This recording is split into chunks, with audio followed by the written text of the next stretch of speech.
This conference will now be recorded.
Call this meeting to order. Would you please rise so we can do the Pledge of Allegiance? I pledge allegiance to the flag of the United States of America and to the republic for which it stands, one nation, under God, indivisible, with liberty and justice for all.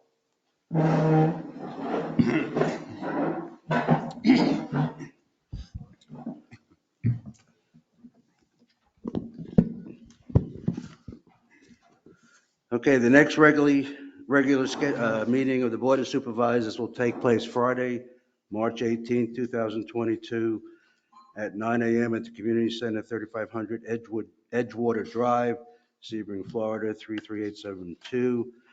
Please silence and turn off your cell phones. Before we go into the next thing, I just want to explain to the board and to those out here, I have added theoretically a new category under unfinished business, and you'll see there's a listing of quite a few things. Unfinished business to me is going to be things that we talked about at the last meeting or previous meetings that we left open or that we asked people to get back to us on. It's more of a, just to be sure that we covered the things that we said we were going to go back and revisit. Hopefully they get covered during the course of just people getting up and speaking about their issues and stuff. But if not, it's a list that we can go back and look at and make sure that I cover. So that you will see going forward. Hopefully it won't be as long as this past one. Okay, appointment for popular seat of the Board of Supervisors for the remainder of the term up for election 2022. Is that me or? You're going to entertain a motion. Someone's going to make a motion. Oh, make a motion? So moved.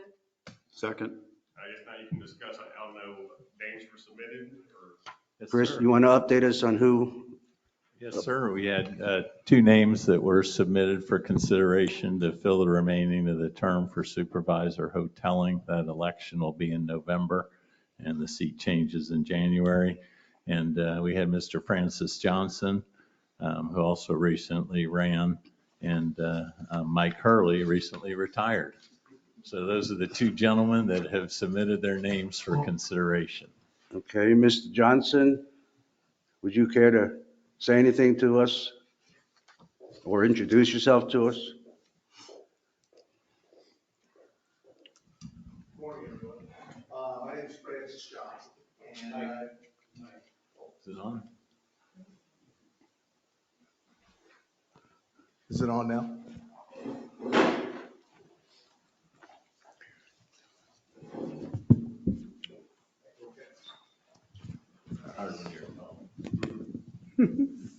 All right. Yes, good morning. My name is Francis Johnson, and I've been a resident of Southern Lakes for approximately 1 year. I got interested in the board seat through flyer that goes out on a monthly basis. I have not followed everything that's been going on in the community for the past year, but I am interested because there's several issues or meetings that I did attend that came to mind. I feel that I bring my 30 years of experience in the government relations business. I've worked not only on the federal side, but also the state and local side in Virginia, where I recently moved from. I feel that I bring a kind of a fresh set of eyes to the situation here. One of the things that I do in my regular job, as a lobbyist, is understanding grants, understanding the process going through state and local governments, understanding the financial needs that are going to be approaching soon. And I feel that I have the ability and the knowledge kind of to help the board and help Southern Lakes in any upcoming financial situations that come. Keep so we don't have the assessments to the homeowners that potentially come up. And so those things are bringing to the board. As I said, I think it's right. Bring a fresh set of eyes and knowledge to the board, and I would appreciate your consideration. Thank you, sir. Thank you. Mr. Hurley.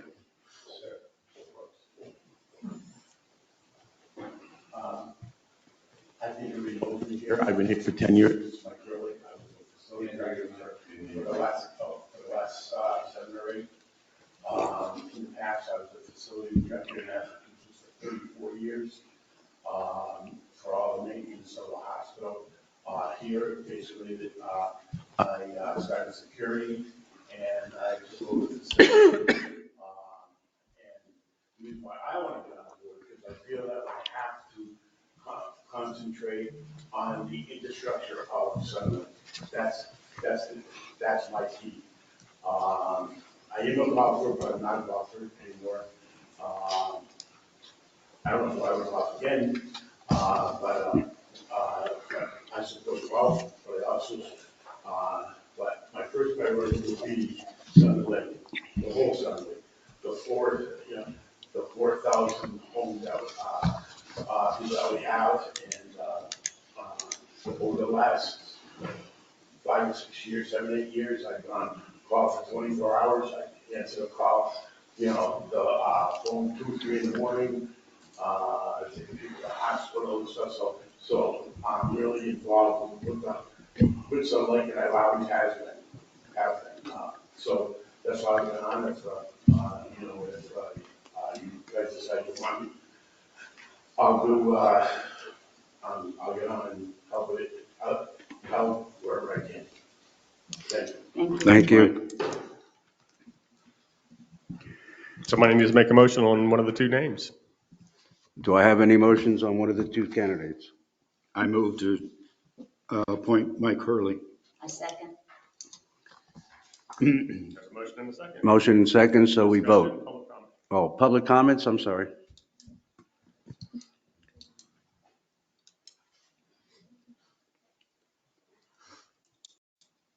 George Puff. I have discussed this appointment with some of the board members, primarily not as a particular favorite, but as an opportunity perhaps to kind of veer away from the previous. Can I switch off your mic? I'm sorry, it's having a hard time. To veer away from the previous, it's almost a policy, although it's not a defined policy, based on past history. If you go back and look for the past 7 or 8 years, every appointment by the board has been a golfer.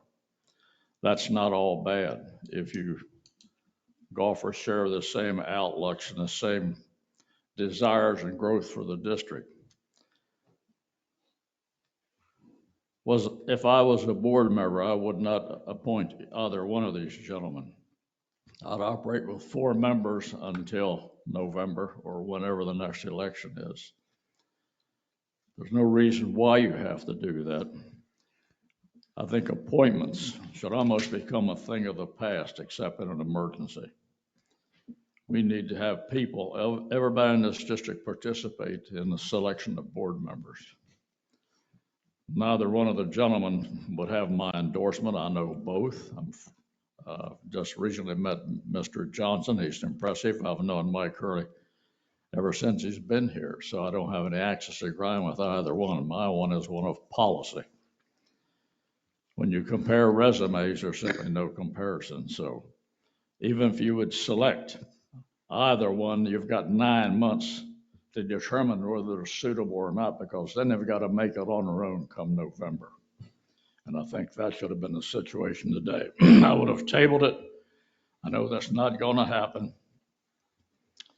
So, excuse me, looking forward, using past history as my guideline, I'd like to welcome Mike Hurley to the board. Thank you. Thank you.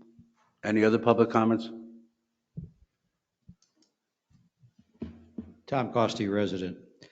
I've known Mike for a long time. I think ever since he came here. As a matter of fact, I worked with him on security for a couple of years. Mike will do anything for anybody who's in need of help here in the district. And we all know that. He's been a great, great friend and there when people are in need. I had a neighbor whose fire alarm was going off in their house in the middle of the night. Mike made sure that somebody got over there. I can't recall if it was him or one of the guys that worked for him, but went over there in the middle of the night, climbed up on a ladder in the people's house and turned the fire alarm off. Mike's been there any time he's needed. For the last 3 or 4 years, since Greg Griffin departed the district as our former Public Works Manager and responsible for the Utilities Department. Mike has taken on that responsibility. And I really hate to say this, but I truly believe that the biggest failure this district has endured over the last 4 years is the failure of the Utilities Department, specifically water and sewer, to pay its way. It's not bringing in as much money as it did prior to Greg Griffin leaving, even though the district has grown. And to me, the buck stops at the top. I don't think that the people in lower levels of management deserve to have to carry all the blame if they're not being led properly. And I understand, I've heard all the same rumors. People have said that this is a slam dunk, that this is going to happen. But certainly, I don't think it's on the performance of the utility department over the last 3 or 4 years if Mike gets this job. Especially comparing it with what had taken place before and with Mr. Johnson's resume. Thank you. Thank you. Any other public comments? I guess we take the vote.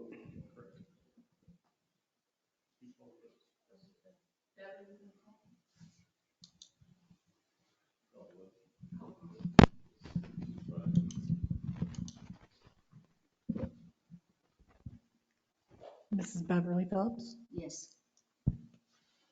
Mr. Craig, Yes. Yes, I think you said me, didn't you? I couldn't hear you. Yes.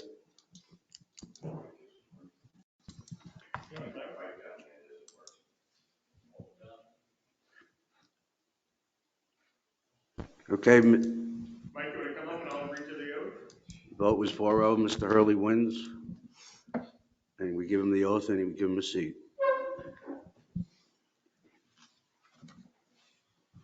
Mike, is your placard still over in Public Works?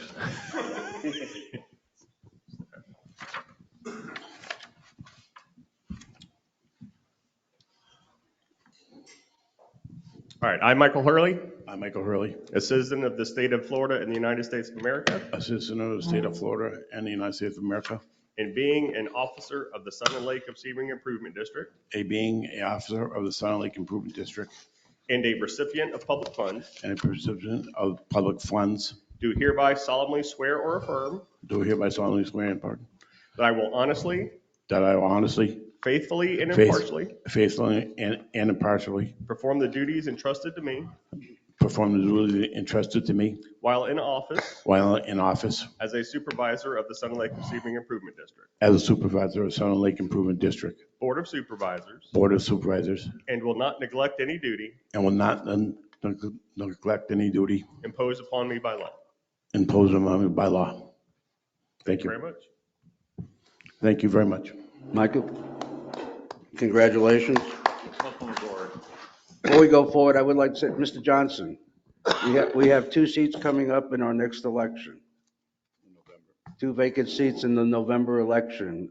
And I would like the opportunity to meet with you and talk about them. We didn't have a chance yet, but I certainly would like that opportunity if you're interested. Okay. Next, consent agenda. Minutes of the Board of Supervisors regular meeting held February 18, 2022. Motion approved. Second.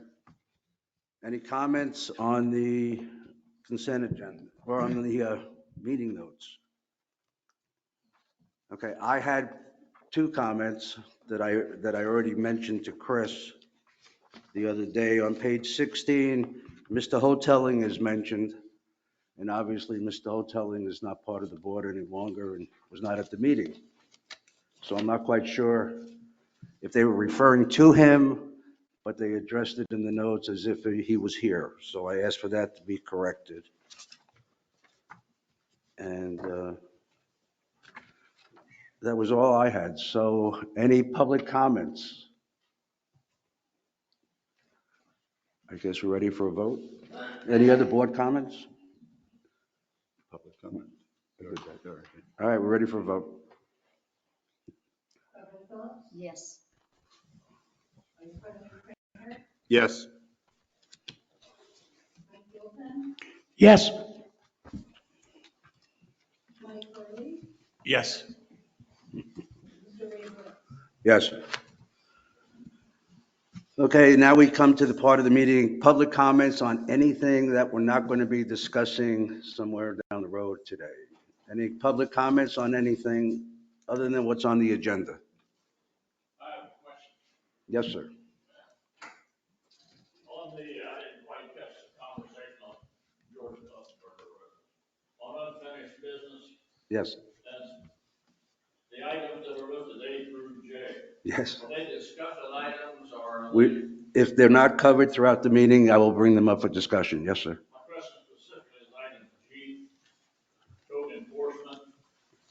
Bob Brumfield, is he going to be here? No, sir, Bob's not here today. I was going to address his issues, and I'll take your comments. Well, I'm going to load on you then, so. Sure. I think I have the gist of what you want to talk about already. Before I. Does it include chickens? Take a ride down Granada Boulevard going west. Come to my street, Mendoza. Look at that corner. You're stealing my thunder. Look at that abortion that's there. It's a wooden fence that does not meet county standards. It's a combination of chain link wood. A RV parked in the yard. A group of chickens running wild in our yard. It's just, We're going to be Well- discussing that later. okay. It's on, I Thank you have very it. much. Any other public comments?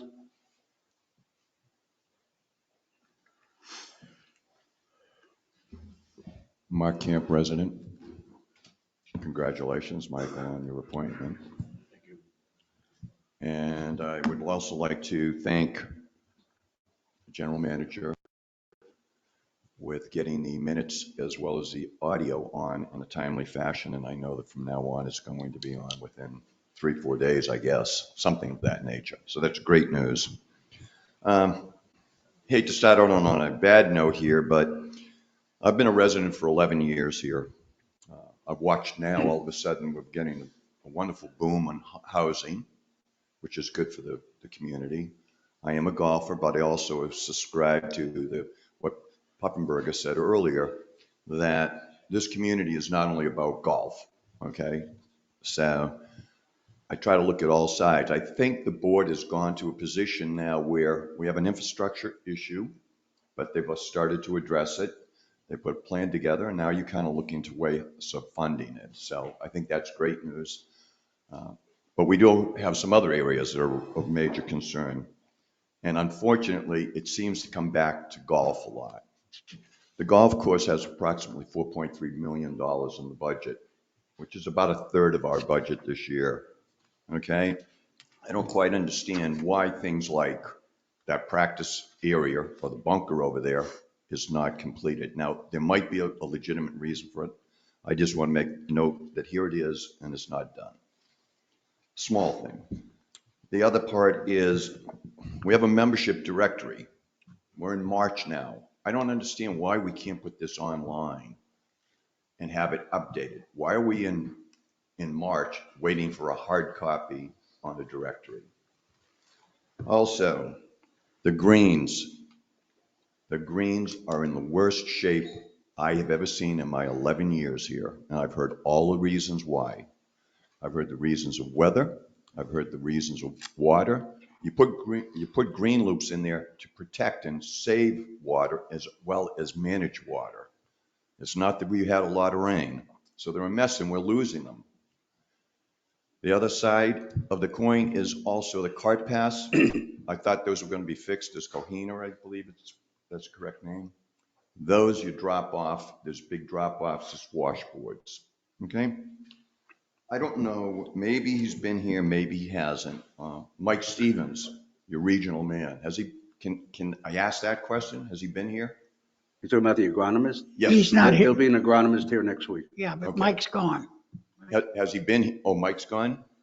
I'm sorry? Okay. Oh, I don't know Is who it Mike? is. Okay. The current agronomist Okay. will be here next week. Because I played many courses roughly 40 miles from here, 40, 50 miles from here. They aren't having the same problems we're having with their greens. So something isn't right. Now I'll move on to one of my other pet peeves, the restaurant. This board, over a year ago, looked at new management companies, rightfully so. We went from Kitson, we went to Billy Casper, we went to Indigo, then we went True and Indigo, all the same staff, all the same problems. Okay? So the problem isn't going to go away.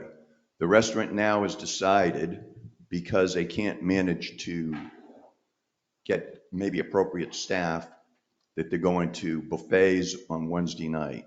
I don't spend as much as a lot of you people, but I spent $8,800 last year in that restaurant because I checked it and ran a report. And, you know, I go to the restaurants down the street and I might have to wait 30 or 40 minutes to get into them. But once I get into them, I'm served within 15, 20 minutes. Now, if there's an issue with getting served, then we need to look at the management aspect of it. Maybe they don't have enough people on staff. You got a state-of-the-art kitchen area. Why did we spend all that money? That was supposed to improve all of the distribution of the food. So, you know, I don't know what you guys are going to do about it, but you certainly, I believe it's a management issue, because if the people were being directed, it would work fine. And you can't bring in, and nothing against 17 and 18-year-old high school kids, but they're not going to stay there. They're not trained and they don't really care. So they need to find some people, get more people in there, do it right. Don't have me have to drive now down to Cody's or Cowpokes, get a reservation and sit down there and get half the price meal, and in this case, 2-for-1 drinks. And my final question is, and hopefully somebody can answer this, because you said to me that 5 minutes. thank you. Your agronomist is coming back, or will be here. Yeah. I believe, and here again, I'm not at every meeting. I thought there was going to be a quarterly meeting with Troon Management, CNC, or whoever else is supposed to come. How many meetings have they had? You want me to answer that I would again? like somebody to answer. How many quarterly meetings have you had? Because the last one I saw was in April. I'll give you the same answer I gave you the other night, none. Okay. There's a problem there. You guys made an agreement. This board, most of the people on this board. Do you want me to explain it to you like I did the other night? No. Okay. You guys need to figure it out. That's all I'm saying. Thank you, and I appreciate the extended time. Have a good day. Any other public comments? Okay. Got correct. You're up.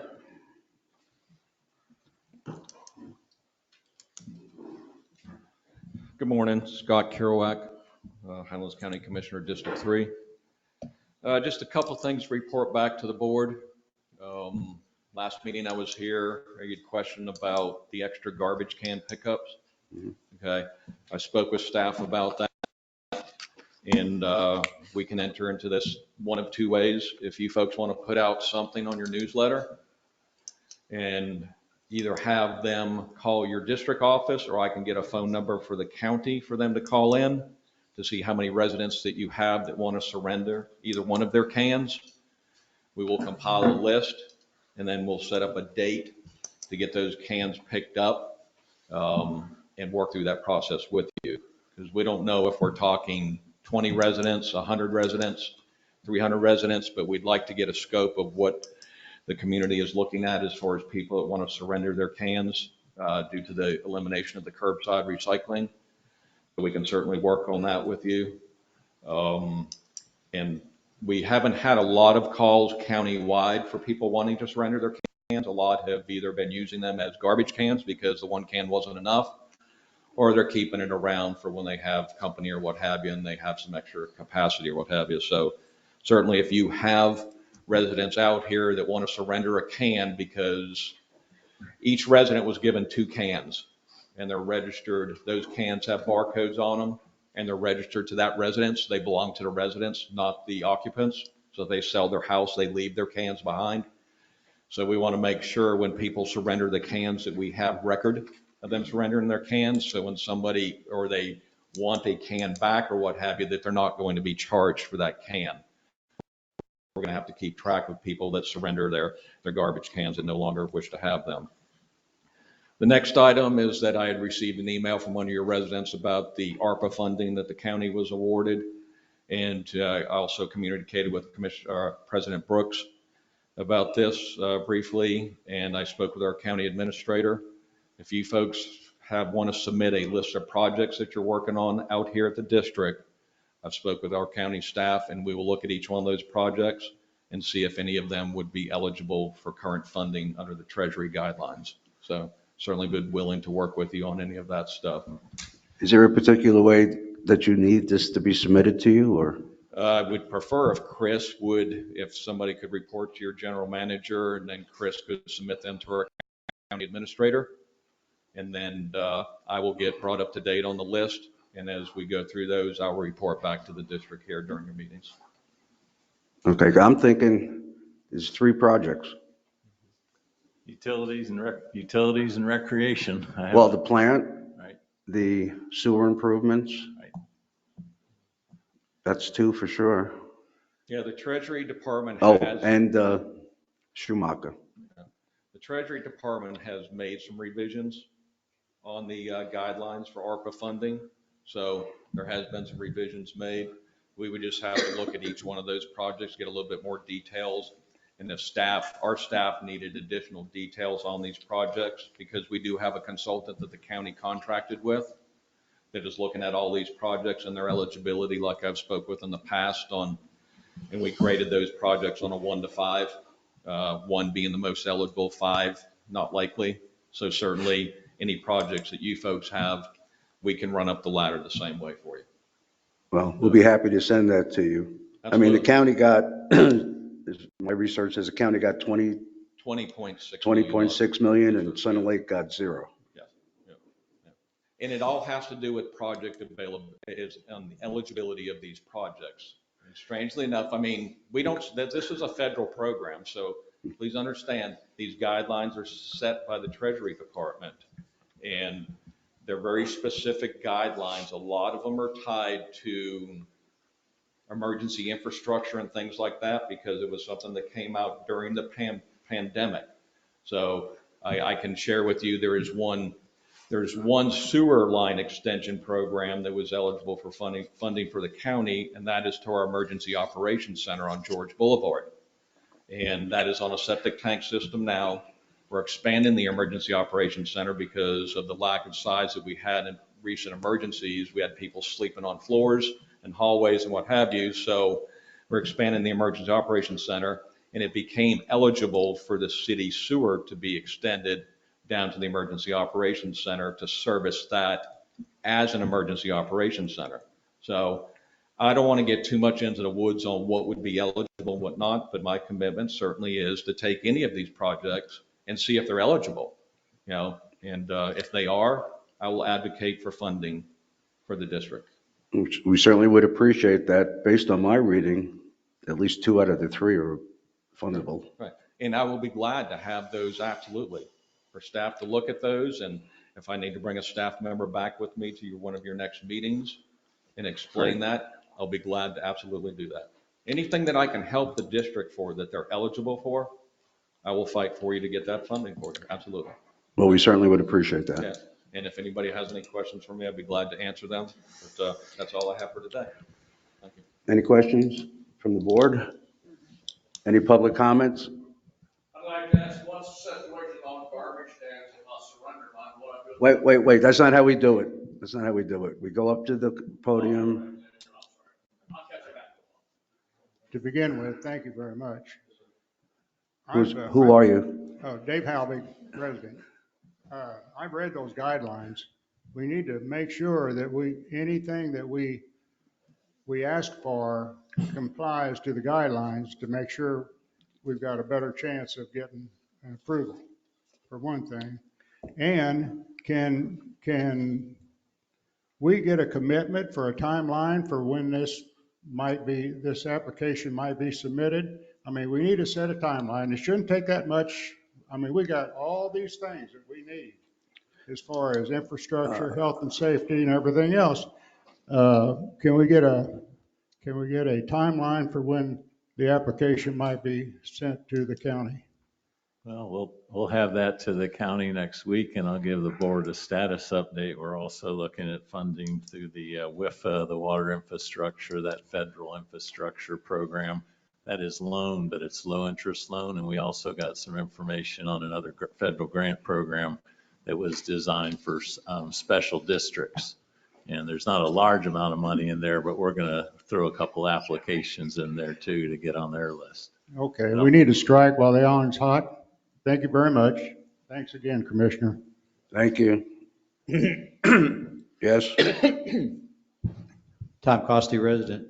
Mr. Kerouac, several meetings back, you indicated that you were going to have, I think you told me Gator come out to the district and discuss our deficiencies in our roads that would get in the way of the county participating with us in the cost of upgrading them. Did I miss something? Did he come? And has that been lost sight of, or is it, what are the plans in that regard? I do recall in previous board meetings that we have talked about the roads out here and the interlocal agreement that the county has with the district. And at that time, the board, I believe, did not want to pursue changing the interlocal agreement on the maintenance of the roads. If that's something that this board wants to revisit, I will be glad to have the appropriate staff here.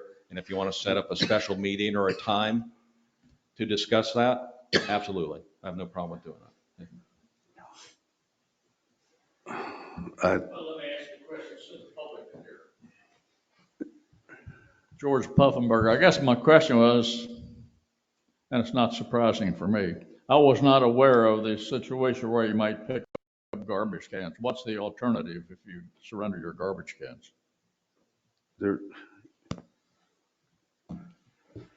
The idea behind the surrendering of any of your garbage cans is when the curbside recycling stopped being curbside. We're continually working on, we have the Lake Placid site secured, we have the Sebring site secured. We're still working with the city of Avon Park. We had an agreement with them on a location in Avon Park, but their attorney has raised some questions, some environmental questions and what have you, that staff is working through on that.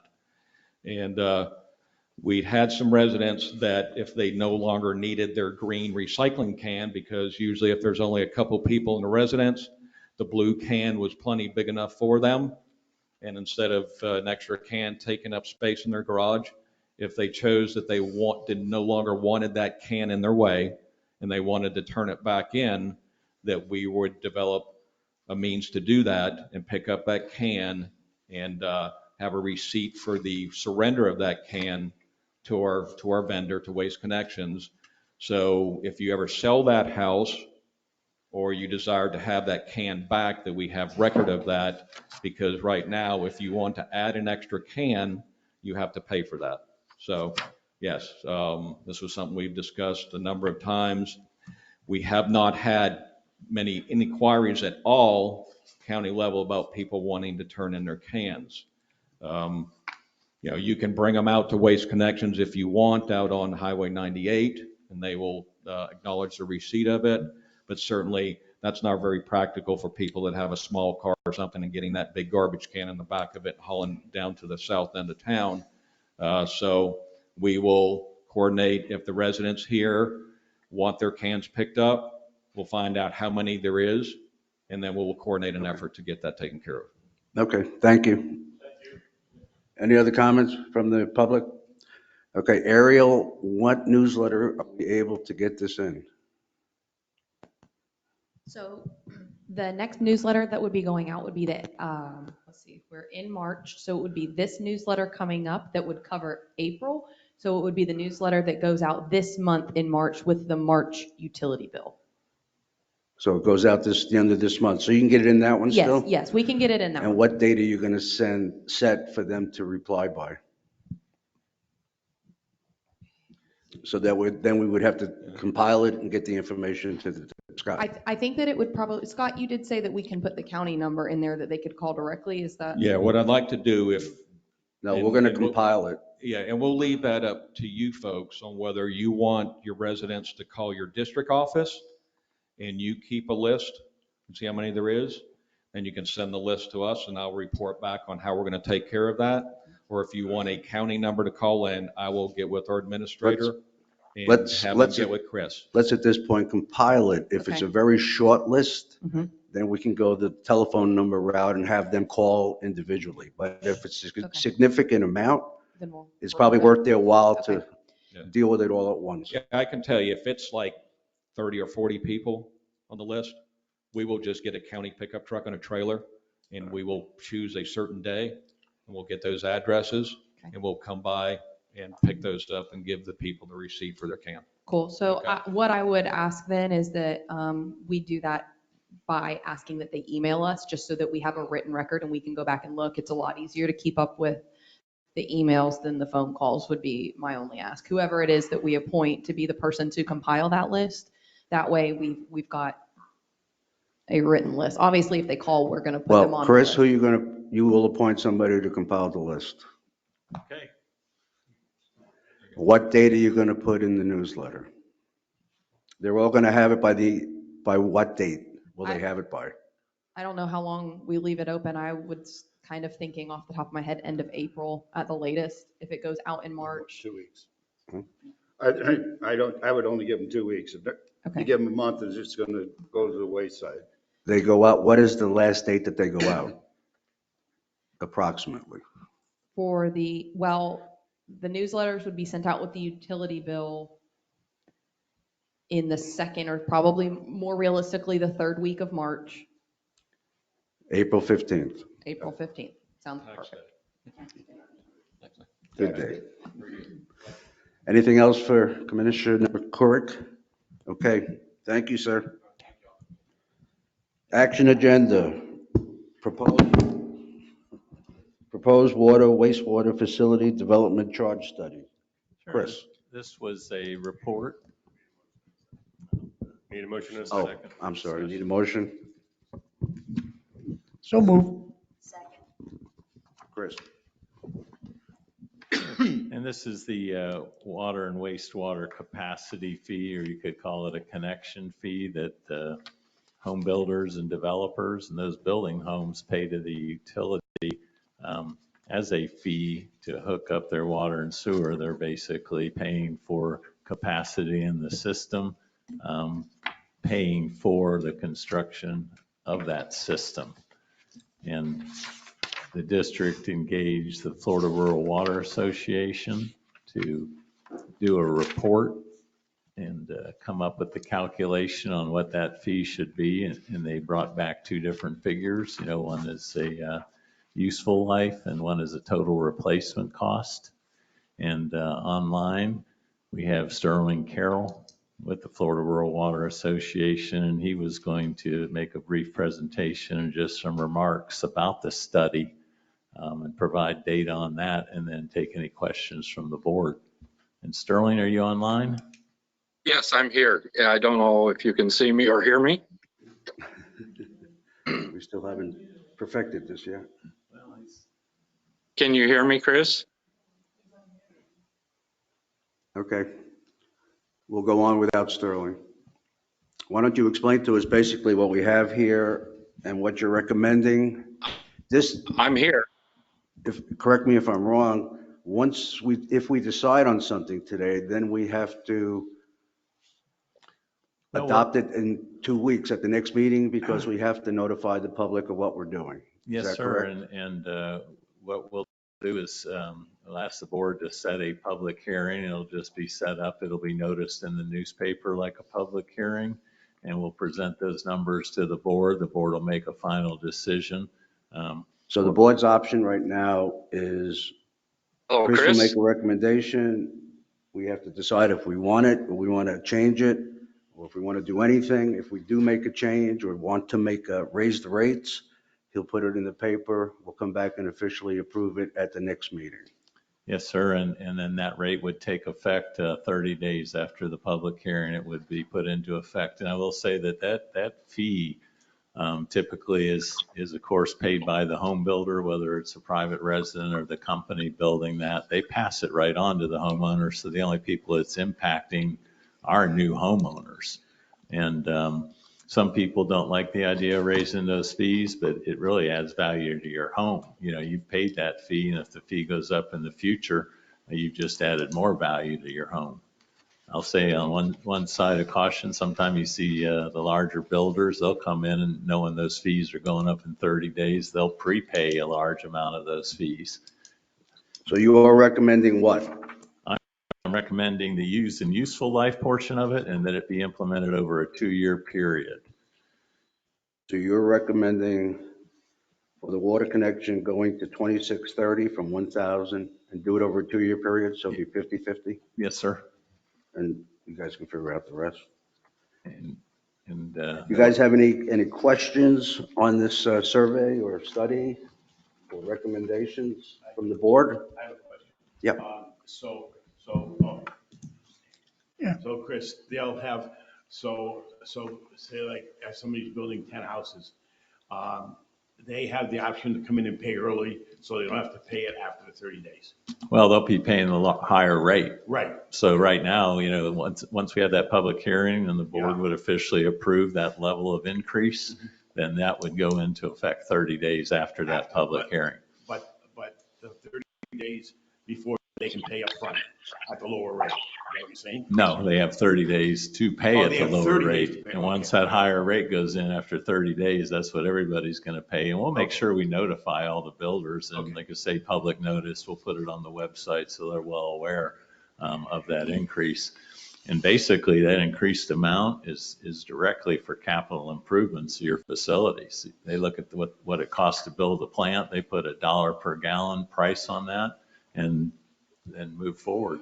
And if the district in the future decides to build a new wastewater facility, we would look at moving that fee up to the total replacement cost at that time. But right now, we have capacity in our plants. We're not doing any major rebuilding, so it's really just recovering the capital cost of building that plant from the people that are using that plant. Any other questions from the board? We need a motion. Huh? You need a motion? Already got a motion in a second. We did the motion. Yeah, we've got a motion in a second. Any- So I just want to make sure that that I understand exactly. It sounds like that there's nothing to approve today unless Chris is asking to approve. Is there money involved in this? If I'm understanding it, we have to, amongst the board, we have to decide what we want to do, and then it's presented at the next meeting in the form. Yeah, we have to publish it in the newspaper and have the Right. public hearing. But we the have next to make meeting. a decision on what's On here. which one? Okay, gotcha. Yeah. So then someone needs to make a motion as to which. Well, I want to hear public, we do public We need a comments first, public right? comment. Public comments on this? Well, Yeah, we can try that. Dave Halvick, resident. We're talking about impact fees, and we're calling them development charges. Am I correct? These are impact fees? Well, we call them connection charges, well- but you could call it an impact fee if you like. Yeah, well, you just said that they're for capital improvements, that we need it for capital improvements. Right now, all that revenue from impact fees or development fees are going into the utility fund is on a revenue line. Yes, sir. In my opinion, it ought to be separate. It ought to go separate into an impact fee bucket that's used for that purpose, not for a purpose other than that. That's all I've got. thank you. I mean, really, the decision here is not where the money goes. The decision is if we want to charge them, Yes. or raise the rates, I should say. Tom Costi, resident. Is anybody aware of what the county's current stance is on impact fees? They've been not putting them back on the board as far as impact fees for the county for a number of years. Did they put them back in, impact fees at the county level? I don't know. That's fine. I don't know personally. Are we going to be on our own increasing, levying impact fees? The When the county is not? The county did not implement impact fees They still do not charge those impact fees, but the county doesn't have a utility operation. The other utilities, Avon Park, Sebring, Lake Placid, all charge these fees. And Sebring and Avon Park are getting ready to raise their fees also and just completed some studies. But we're calling them impact fees instead of connection fees. I think we ought to be careful about choosing our words in that, because the county, I think, has to vote every year on whether or not they're going to reinstitute impact fees. And they have voted not to over the past, well, since the doldrums hit. And I think even this most recent time, they again declared a moratorium on impact fees. Sure. And What they define as impact fees. Right. So I'm just saying, let's call them connection fees if that's what they are. That's different than calling them impact fees. Correct. Thank you. Thank you. Any other public comments? All right, so I need, if anybody's interested, a motion on, he presented A and B or a different number. Do I have a motion on any of this from the board? I make a motion that we go with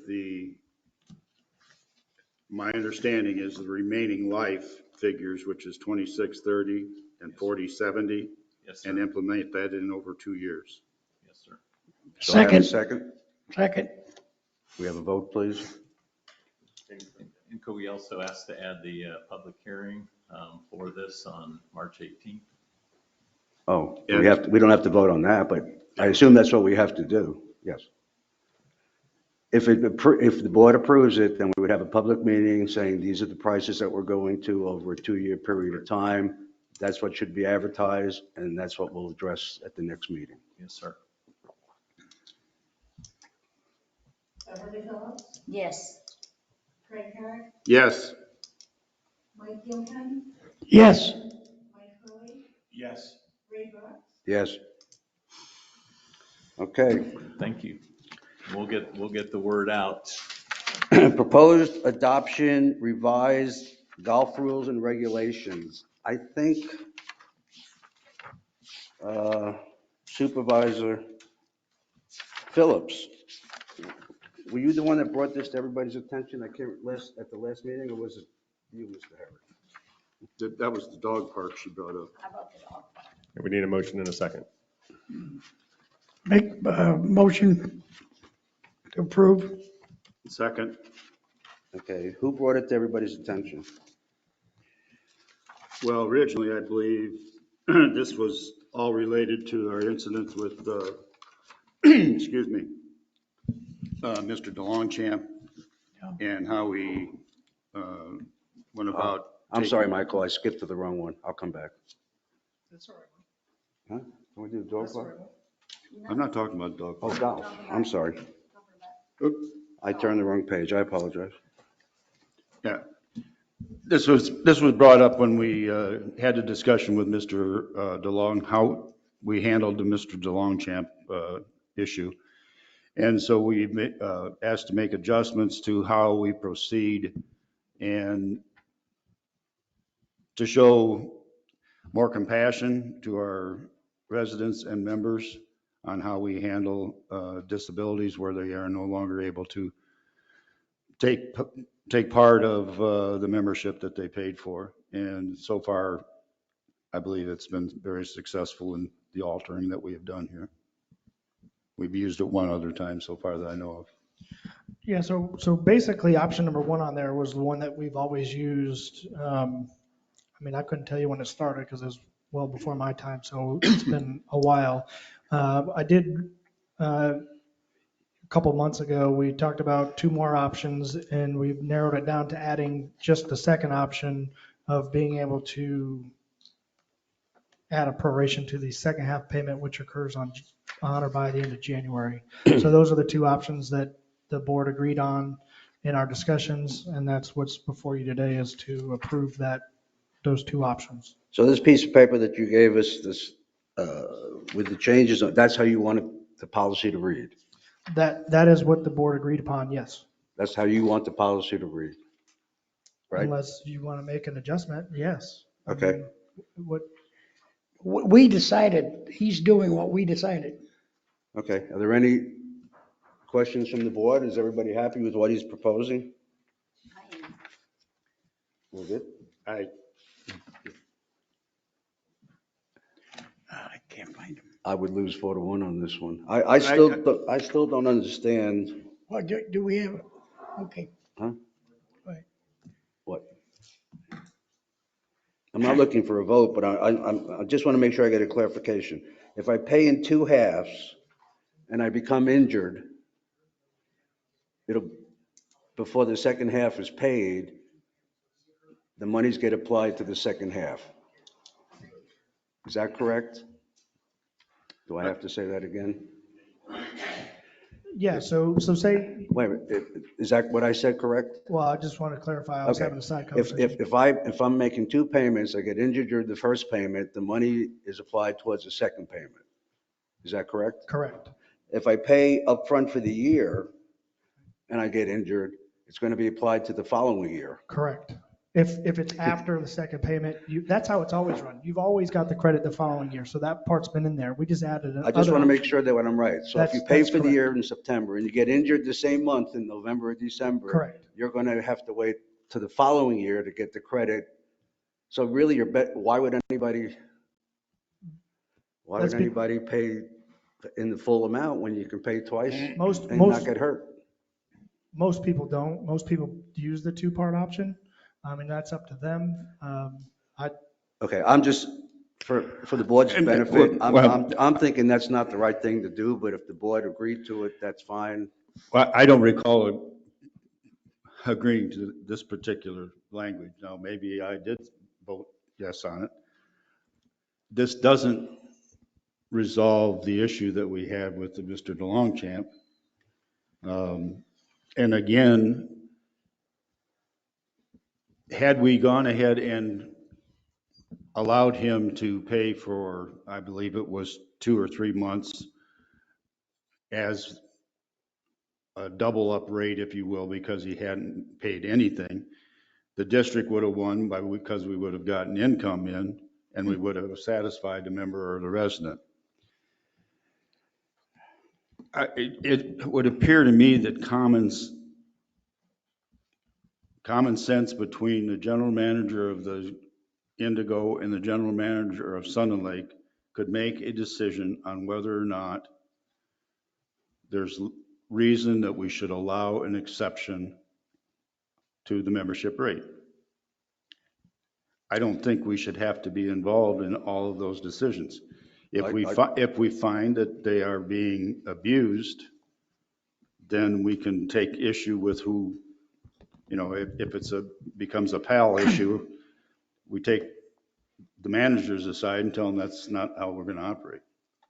Well, Craig, they did decide what to do, and apparently Mr. DeLongchamp or Ray or whoever brought it up to us didn't agree, and that's why we got it. So what you're asking for is they did do, but somebody didn't agree with it, so they brought it here.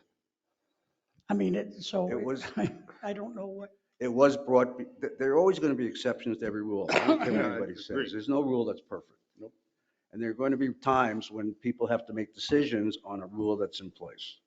It was brought, Michael's right, it was brought before the board, and that board decided not in favor of Mr. DeLongchamp. And that's the end of that particular case. Right or wrong, that's what happened. Right. Correct. That's a separate issue from what we're talking about here. He was an exception. This is a rule that you want to put into place. My only challenge is, does the rule make sense? Right, so the board had asked me to bring more options to the table. I came up with basically 3 situations.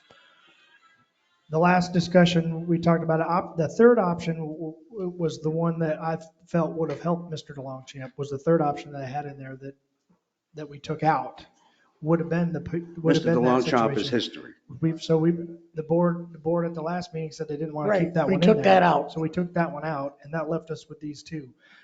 I gave you my personal opinion on this. If the board is satisfied with the way it's written, let's vote and be done with it.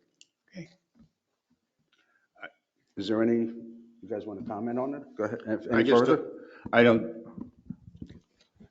don't think it'll satisfy the issues that could come up, in my opinion. But that's, Any other comments?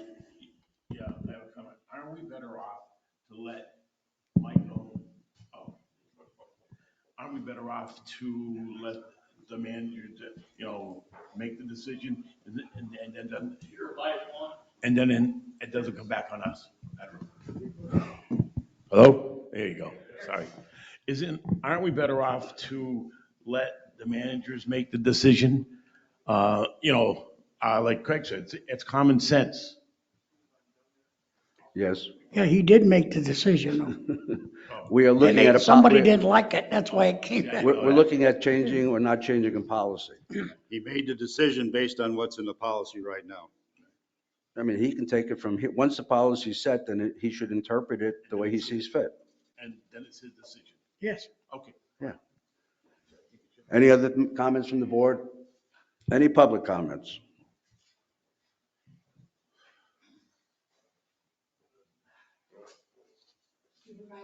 What? Oh, I'm sorry. I'm sorry. Yeah, that's fine. George Puffenberger, resident. It's not on, George. Huh? Can we get the mics fixed? Okay, can you hear me now? You gotta talk like this. Put your mouth right up on it. I can't hear you because I'm deaf. My hearing aids are off. My question is, George Puffenberger, resident. That's not a question, that's who I am. The policy, and I know what Supervisor Herrick's talking about because at the time I agreed with him and still do. A lot of this goes back come July. I've been here 28 years. When Jim Ziddick protested his refusal to get his dues through Jim Kurtzborn at the time, he didn't like that, so he brought it to the board. The board then agreed to give him his money back because his wife couldn't get medical care here. She had to go to St. Petersburg, blah, blah, blah, or someplace. So rather than travel back and forth, he's going to move over there. So for the first time that I remember, he got his dues back. So following is my question. If I'm a member and I pay, say I pay full fees in October or September, whenever the fees, I pay for the full year. And I'm seriously injured in December. And I'm unable to play for the remainder of the golf year or ever again. Do I lose my full dues or the portion that's not been used? Or is the dues sacrosanct now when you pay them? If you plan to play golf again, I believe it goes, as it's written here, to the next year. It gets applied to the next year. If you're not going to play golf ever again, What if I'm permanently injured? I would assume. You lose it. That's what it is now. Well, that's the way it is. I'm not arguing that case. I'm saying if that's the policy, that's the policy. That is the policy right now. You would lose it. But it didn't apply in Ziddick's case because the board overruled the golf course manager who was Jim Ziddick. I was here. Yeah. And you were on the board. And your final statement to Ziddick was, when Ziddick thanked the board, your statement was, that's why we're here. That's not why you're here. I was here, I heard it. I remember, Jim. It's yeah. there. Okay, thank you. Now, I'm not finished. Oh, I'm sorry. So I'm still not sure how this affects the Longchamp situation. There is no issue with the Longchamp. It's dead, gone, goodbye. He's not a member So if it here. happens again, because I don't know the new policy, I've never read it. Mr. DeLongchamp didn't pay anything. He didn't pay anything at all. He didn't pay anything at all. He asked for a reduction or something off of pricing. So he was injured before he got here or Yes. whatever, and Yes. he didn't join. Right. Yes. Okay. Then he wanted to come in at a reduced rate based on the remaining months left Yes, to play? yes, he did. Okay. Then I would agree with the decision. Thank you. Thank you. Any other public comments?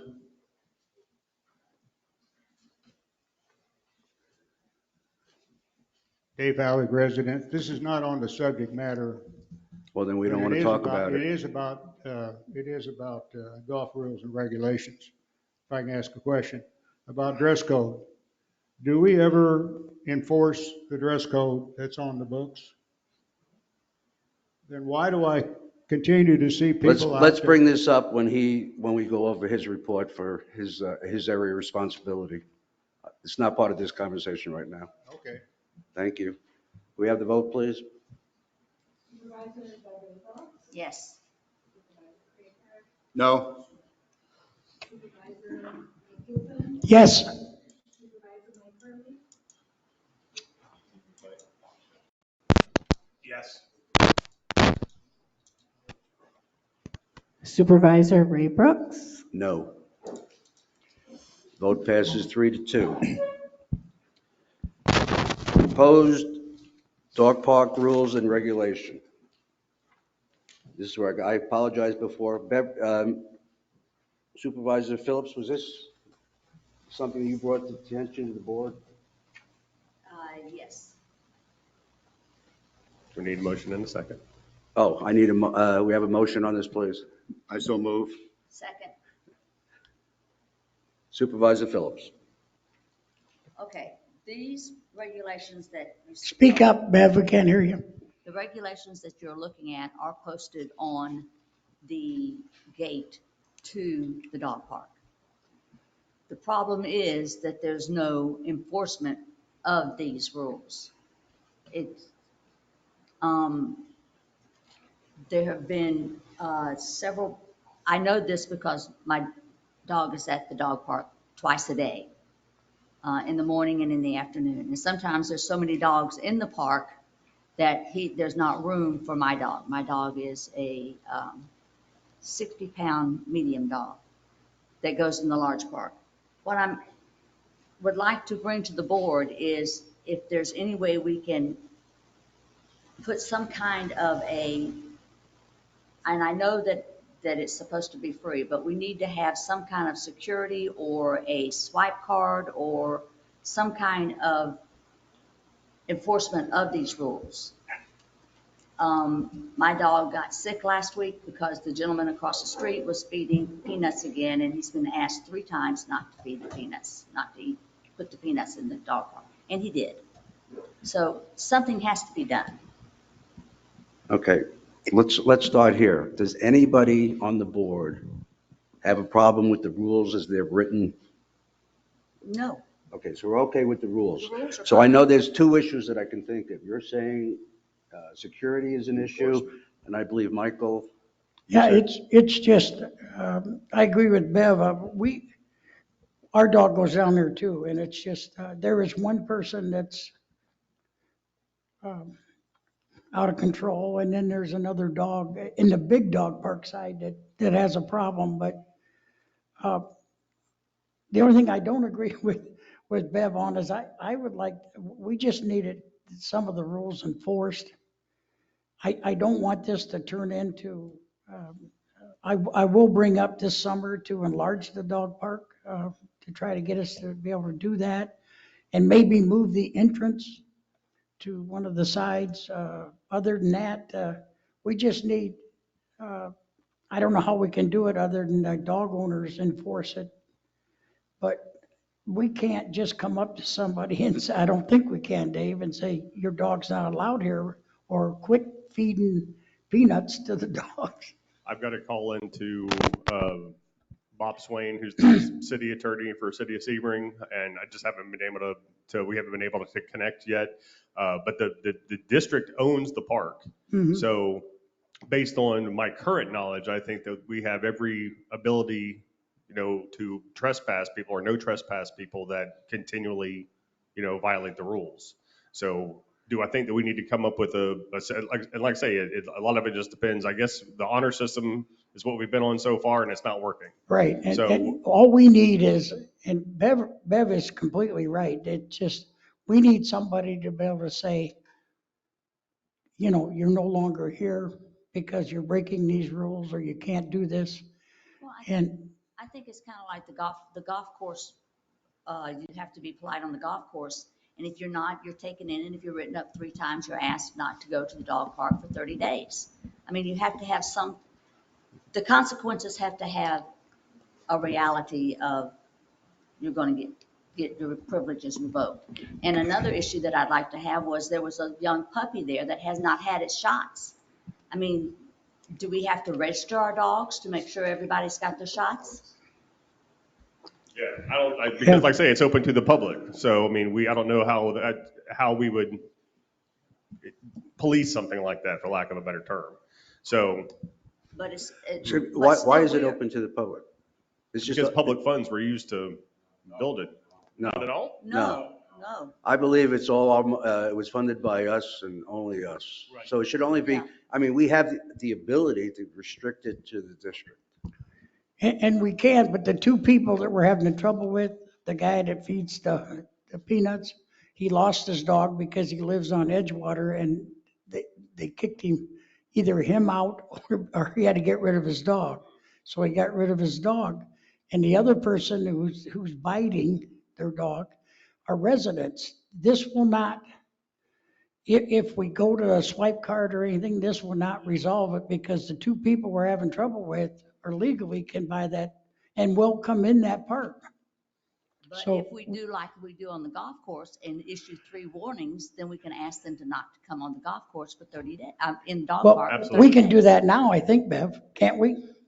I guess what it really boils down to is, do we want to implement a system as opposed to just, if enough people get angry that, we have the general manager, issue or talk to the sheriff's department about issuing a no trespass order. So I think, in my opinion, is the best thing to do would be to develop a policy, like say a 3-strike system works fine. So if you'd like us, I can work with Ariel to put something like that together, bring it back to the next board meeting, get voted on, and we'll make that part of the policy. And the big question is, how's it going to get implemented? And I guess at some point it'll be complaint driven. If enough people, if people are having issues, we'll tell them, go down to the district office and file a complaint. Yeah.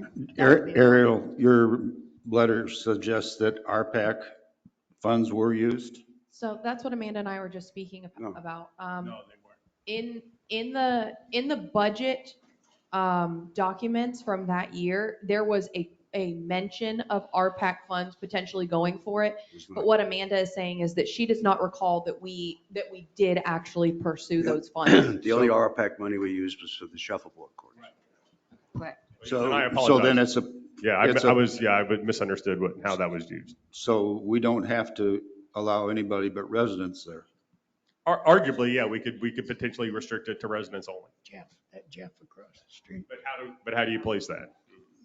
But Same way we do on the coming back pickle with court. the recommendation would be wonderful. If you would please do that. My dog Deke thanks you. Absolutely. Yeah, we need to really get rid of a few people. It's just like anything else. And if we're going to spend what Chris told me to put the swipe system in and all that, I don't want to spend that kind of money. I'd rather enlarge it and keep people who are breaking, we need a system to get people out of there that aren't complying. And there's going to always be a few. So. Well, then my recommendation would be that someone move to table this until we bring back that policy system at the next board meeting. So moved. Second, anybody second? I'll second. Are there any other, any other conversations before we table this? The only problem I have about the dogs is. Got to get really The only close. problem I have with dogs over the since we put it in, we have asked people not to bring their dogs because they're aggressive. Right? Now, security has done that themselves, and it's usually worked. But the problem is how does security know there's a problem? So the first thing we have to do is put a sign up. If people feel that there's an aggressive dog and they don't want to go in there, they have to call security, and security could address it right then and there, and at least do a report to see what's going on. Now, we have in the past told people that they can't bring their dogs, and there's never been, they didn't come back to us. So I really think if we put some signs up and work with Bob, I know Bob works a lot with the dog park parking and whatever. I mean, I'm all for enlarging it because that's been a big success since we put that dog park in. And believe me, it was a lot of headaches to get it in. So, Any other board comments? Rule number 11 states that you must remove a dog from the park at the first sign of aggression right. and or excessive noise. Right, and that's what we have done when we're known that that's happening. So. Yeah, make that part of the policy and make a big sign that the security, who they call right then. Yeah, the number for security is at the very bottom of this, so I assume it's very difficult for anybody out there to read. So to redesign this, maybe 2 signs to Michael's point, with the security number being a little bit more enlarged, so it's easy for people to see, maybe the way to go. And we'll take it from there. Do I do public comments if are there any public comments on this before we maybe table it? George Puffenberger, I only have a question. Is there a muzzle rule or something? What? Muzzle rule. No, not at this time. It seems to me like the best people to identify the problems are the people there. Yeah. So in my opinion, if it was my dog, I'd immediately call security. And, maybe you want to have that dog muzzled if he ever comes back again. I got a big dog and she's a little dicey at times. When I take her out anywhere, she got a muzzle on her. So only a suggestion, I don't go there because I've got a big yard. All right, then under the circumstances, do I have a motion to table this until the next meeting? Yeah, it's been motioned to second. We're ready for a vote. Oh.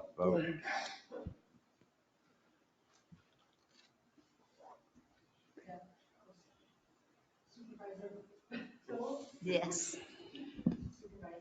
Yes.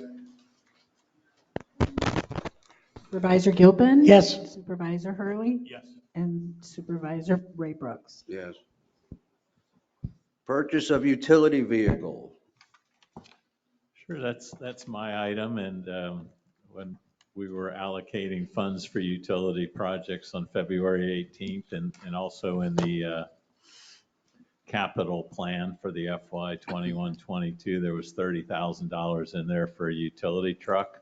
We went out and got quotes for a 4-cylinder, cab and a half, long bed Toyota Tacoma, and we got quotes back from 3 dealers. One was really high, about $37,000. Our local dealer was at $33,500, and the dealer in Fort Myers was at $30,200. And I mentioned to the local dealer, I'd like to do business locally if it was close in price. But when you have a $3,300 difference, 10% in the purchase price of the vehicle, my recommendation is we buy it from AutoNation Fort Myers. 70. They'll deliver the truck. Any comments from the board? No. Move to discuss. Go ahead. You look like you're ready. He wants a Ford. Utility, well, right, Did I I do want forget? a Ford, but I want a truck. I moved so we could discuss it. Wait, Move to approve. We need a second, yeah. I forgot again. Second, you want a second it, Mike? Sorry. That's okay. I'll get it eventually. Go ahead, Michael. Utility does need another vehicle, absolutely. I mean, I'm not a Toyota guy. Did we check our local Ford dealer and Chevy dealers and all that? Do we do apples to apples? That's my question, Chris, I have. Well, we went after the Toyota because of the 4-cylinder, and I'm looking for reliability, price, and even resale value, and you're not going to get close to a F-150 at $30,000. Well, you're right, In the but if budget. you keep it 10 years or 20 years, it's not going to, I mean, most of our vehicles will keep quite a long time, except for security, which we put a lot of miles on that, a year. So, I mean, but I support, you getting a vehicle. I don't, so. Any other comments from the board? Any public comments?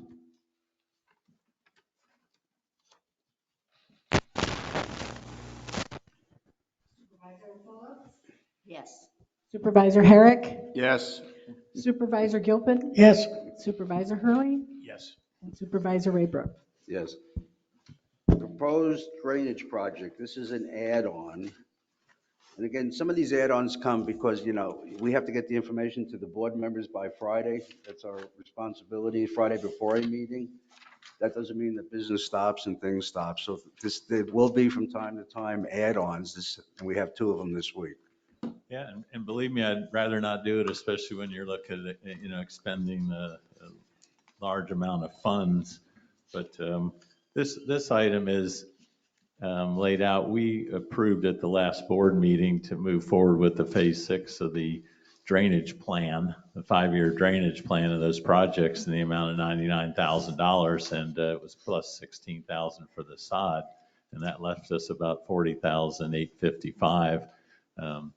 KDL's moving forward with that work. We have some pictures in there cleaning out Florida Avenue, which is part of that work. But what wasn't part of that work is taking that outfall all the way to the frontage road where it really drains. And I just made the comment, well, if you're going to redo the ditch and do the maintenance, you're basically creating a lake without the outfall being done. And Pebble Beach comes to mind. They did similar work down there, and all it really did was kind of stop the water up, so they had to come in again and cut through to the next road to where it dropped and do the drainage. So I asked KDL to provide a quote to clear that whole area out, bring it out to the eventual outfall, which is the frontage road where it drains to, and that was $27,300, and that would leave the drainage maintenance line item with a balance of $13,585. And I cautioned on here too, with the rainy season coming up, we might run into some issues with other projects, or we'd be coming back because you are in danger of having a road collapse or a sinkhole opening up because the pipe is defective. But I'd have to say at that point, we would, go after and use some reserve account money for that. Okay, do I need a motion to discuss this? Do we have a motion to discuss this? So move. Second. Okay, do we have any questions on this? And when Chris brought this to my attention, I was a little upset with Drew, Mr. Jones from KDL, because I don't really understand why he submitted it to us without seeing the whole picture. So we're going to talk, I asked Chris, he's going to talk to him, and hopefully when we get things submitted by KDL in the future, they're going to be the total pictures, so we don't have to go through something like this. Polson engineer. Polson, I'm sorry, Polson. And I'll have to say, I think what they do is they went around and did an evaluation of the ditches that were really collapsing and filling in, and identified those portions for the maintenance, but didn't look at the whole system, because then you might be taking the whole run out. Yeah, the whole thing should have been submitted at once, but unfortunately, we have to go this route, so. We need a more holistic view. Any comments on this from the board? Any public comments on this?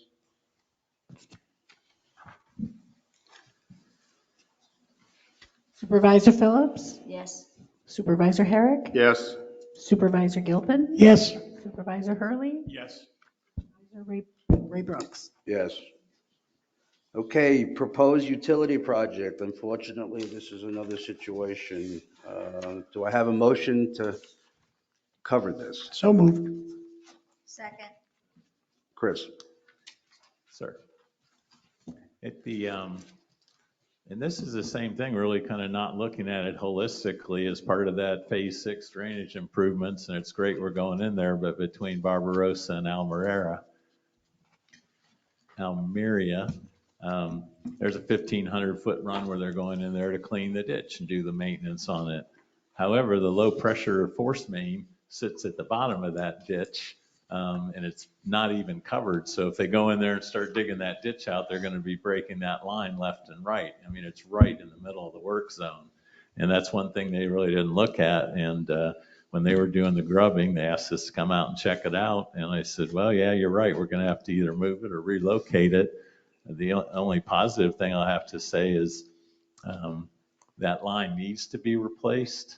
A lot of that low pressure sewer in that area has so much infiltration that when we get a lot of rain, the alarm lights on those systems at the homes makes Barbarossa look like a Christmas tree. And it's literally to the point where Joey's talked to the residents so many times and told them, look, when it rains and your alarm light goes on, you don't have to call us, give it a couple hours and the system will go back down. And it's a little undersized because it's a 2-inch line. So I made a recommendation that we just go in and upgrade to a 3-inch line. We add new check valves and ball valves to each system, and it's a $58,420 price tag.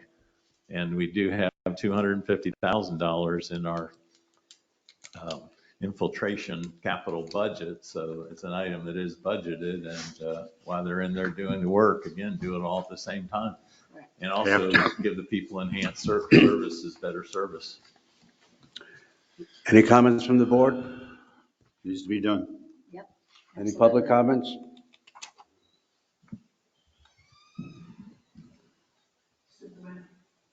Supervisor Phillips? Yes. Supervisor Herrick? Yes. Supervisor Gilpin? Yes. Supervisor Hurley? Yes. Yes. Thank you. Okay, any add-in items?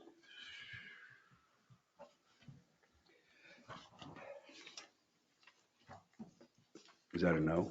Add-in items? Now we have the unfinished business, which has a number of items on it, so we'll address it. We'll get to that. Petitions and communications. That would be you.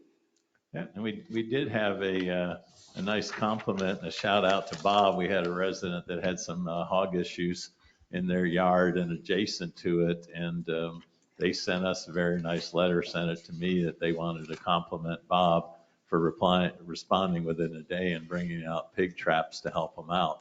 So it's nice to get a letter like that, a letter of appreciation, and I put it in the board pack to let the board know and also to recognize Bob for his good work.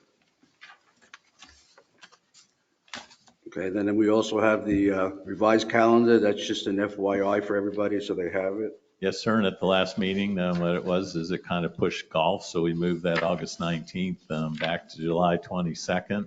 And the August 19th meeting is now open. So as we go through that budget process, if we have anything we want to bring back for more discussion, we'll plug it into that August 19 date. Okay, great. General counsel report. I don't have a whole lot. There were some email communications regarding the Castro matter. I think Mr. Sessoms is trying to get up with Chris. Did he get up with you? Scheduled a phone conference. Okay, so they've got a phone conference scheduled. Cliff Rhodes' office has been moving on the Avanti issue. I think there was an email he communicated with the Avanti's opposing counsel, and they have something set up for the next 2 weeks to discuss that. And we also have the bond issue that he's handling. Fifth Third has now been dropped. The plaintiff, which is Auckland, the bondholder, dropped Fifth Third as a defendant. Which is going to make it kind of interesting. I don't really know why they're going that route, but the district, so now basically the lawsuit is just against the district, and there's been, based on my understanding, there's been another lawsuit, bond related, filed by I believe a resident. So hopefully those are going to be resolved relatively quickly, and I'm meeting with Cliff Rhodes on Wednesday of next week to discuss those. That's all I've got unless there's questions. Any questions? Granada. I met with Bob yesterday and was present when he called Beverly, waiting for the county to get back to him. So hopefully we're going to have, I don't know, he's not, Bob's not coming in today. So I'll check back with him next week to find out if Beverly ever got back to him and what the county is doing to address that issue. But this just keeps going on and on and on. Agreed. Yeah, and like I say, unfortunately, all that we have the power to do is fine. You know, the reason the county is involved is the county can actually go in and either bulldoze it or tear down, demolish what they to bring it to code. But that's apparently what's going to happen is those trusses are going to have to be removed, and that's, like I say, we just don't have the power to do it. All we can do is find them. We can fine them? Oh yeah, absolutely. We can. Then I'd make a motion, we fine them $100 a day until it's done. I'll when I meet with Bob, I'll make sure that we take that step to start that process. This is just, we put up with it for years, and I think enough is enough. I agree. Any other Comments from the board for David? Any public comments? Thank you. General Manager's report? Yeah, I just had a few things that were on the unfinished business to bring up, and there was a question at the last meeting too about the number of Unit 12 lots not owned by the district.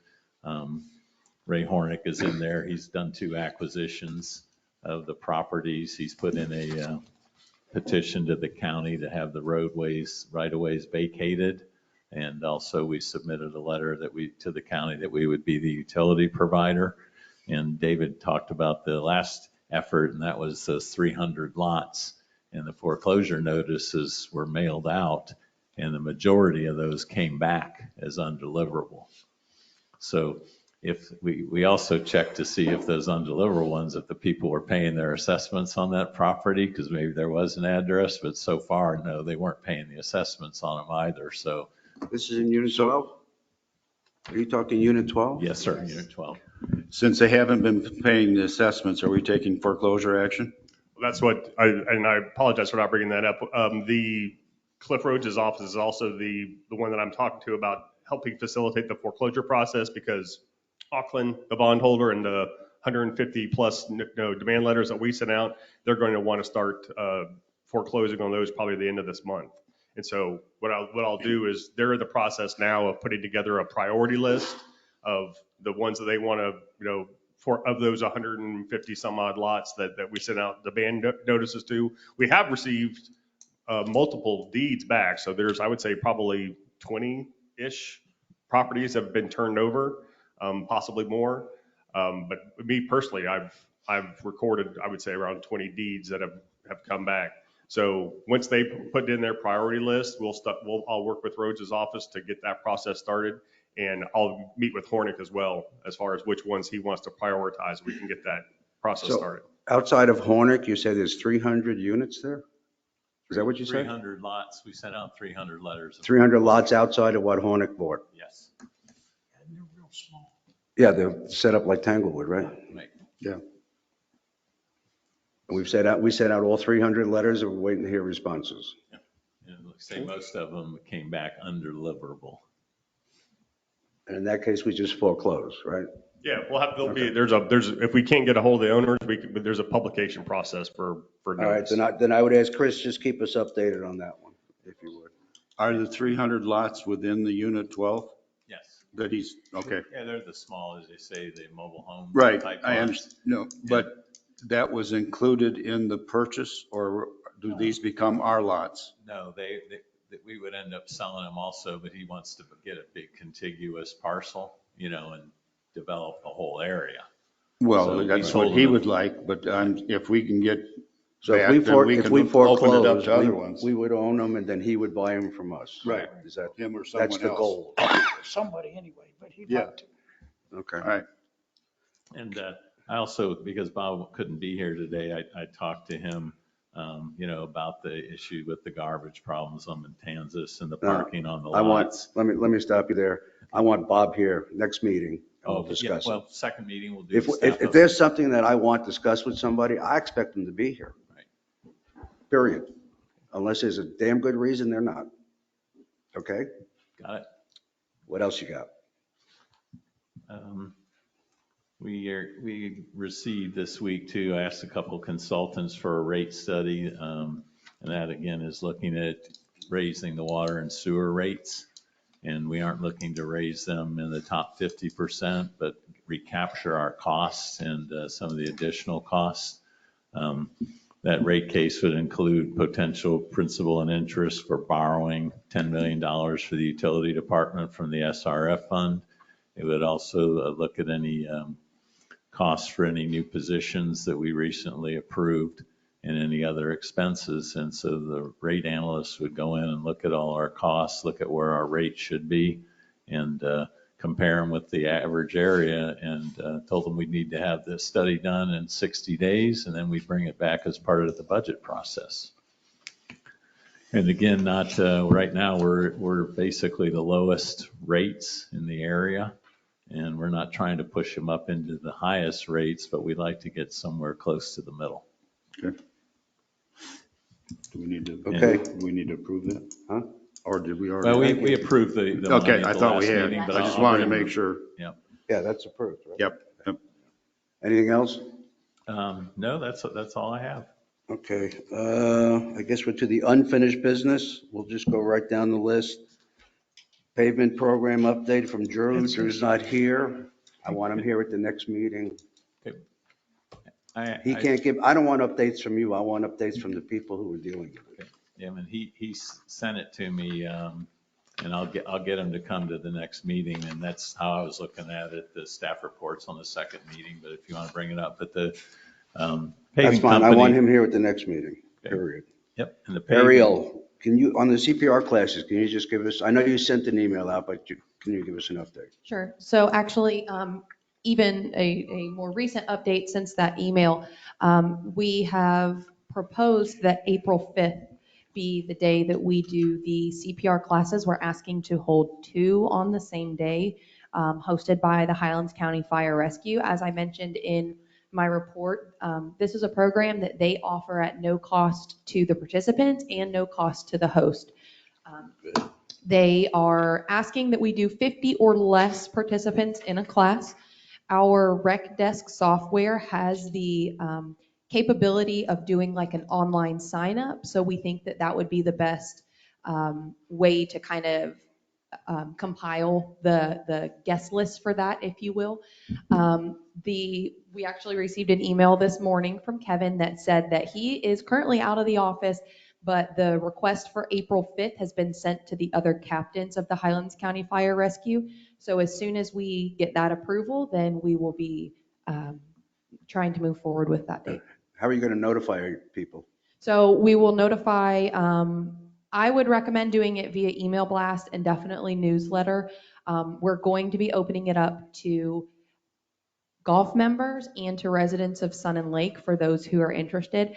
I believe that on our rec desk program, there's a way for us to make it a requirement that they put in their address, and their address is then verified to make sure that they are a resident. Obviously, if they're a golf member, that's something that we'll work with the golf club on verifying. It should be opened up to all residents of the district. Yes. I don't want it to be golf club. No. Just- It's both, because obviously I'm assuming some golf members are not residents. So you either have to be a golf member or a resident of Sun and Lake, and we should be able to verify both. Ariel, how about employees? So employees, we're going to be doing a little bit of a different approach for them. This is a hands-only CPR that's going to be offered. Employees are required to have something that's a little bit more in depth that includes first aid and the use of like the AEDs. So that one is something that we are going to pay for our employees, the pool, utilities, whoever it is. But that one we have to do a little bit more in depth. So we're not going to necessarily include them in this one. But we will do the employees one approximately. It's very important that we get the employers. Sure. So I know, I mean, obviously I can speak specifically to recreation. We have a couple of new hires, so that's something that we try to do within their first 90 days of being there. Some of the employees that we have already had it. So some folks come to us and they already have the CPR training. Some have been employees, and so they've gone through it with us before. So Are you coordinating this with Mike Lemire? for employees, For his side of the employees? I have not, but I can. You guys are supposed to be working together on this, right? I'd like to have a date when this will be completed for the employees. You don't have to give it to me today, but I'd like to have some sort of a indication. We've only been talking about it for 6 months. No, so on this topic, we were planning on CPR for residents and new staff. My staff just did CPR training in less than a year. So if I have any that would like to jump in and join her class, I will definitely let her know. I want it to be offered to those employees who need it. Yes, they don't have a choice. It's required of them being in that position. So, And you'll get back to me with a date when that's going to occur. Yes. Hopefully before we anniversary it. Before we anniversary the conversation that started in October. Yes, yes. Okay, that's great, thank you. Can you give me, I saw in your email, this resurfacing project cost for the conversion of the tennis courts. I didn't know that did we actually decide that we were gonna that the board was okay with that? We did, we decided to convert the I courts? thought we had discussed it. I don't know, but I didn't I remember. remember discussing it, but I don't remember voting to do it, because I asked Chris that too, and he said it was in the budget even, so. Yeah. What we I discussed, don't remember doing that. what we discussed during the budget was that this was an option that we could choose. We can choose to keep it exactly how it is, or we can choose to make that change. But what we would recommend to you for staff would come to you whenever we start talking about the RFP, because obviously we have to put an RFP out for this project anyways. Well, how much, I guess my question to Chris was, should we be better off just building another court? You know, we had that room, we allocated room to expand. If it's that popular, should we consider expanding it? I don't know. I don't know how much it would even cost, but we got RFP money last time, or for 50% of the cost. I was under the impression that if we would have to modify when we do the repaving or resurfacing, that would allow us another court, which would allow for tournaments to be taken. But I thought we had sufficient pickleball courts. This was just an addition that we could utilize for tournaments. Yes, that is correct. So what we discussed during the budget was that there are currently 8 pickleball courts and there are 4 tennis courts. If we take 2 of those tennis courts and make them so that they are striped to be convertible courts, one that can be used for pickleball or tennis, that actually would give us an additional 4 pickleball courts when used as a pickleball court.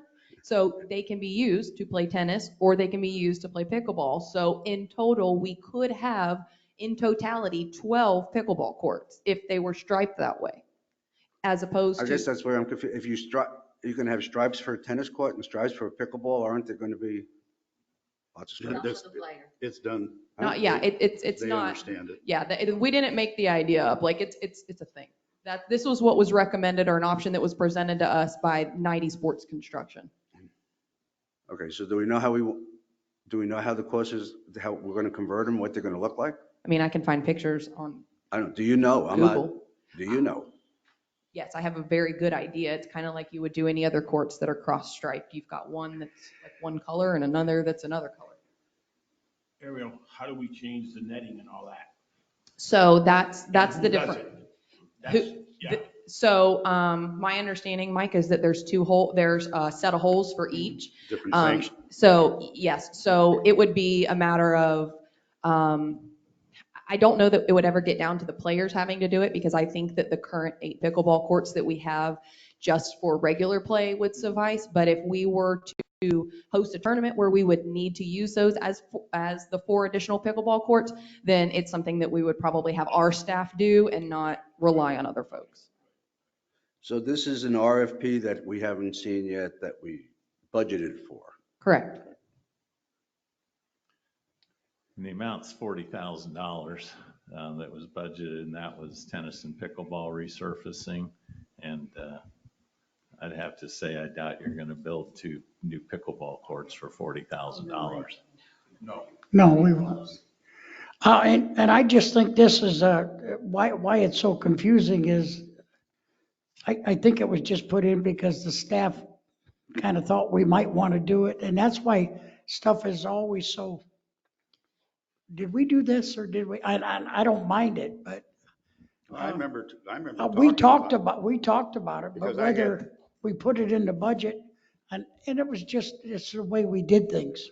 You know, The maybe- players came to me suggesting that that's something that we could do when they heard that we were going to resurface.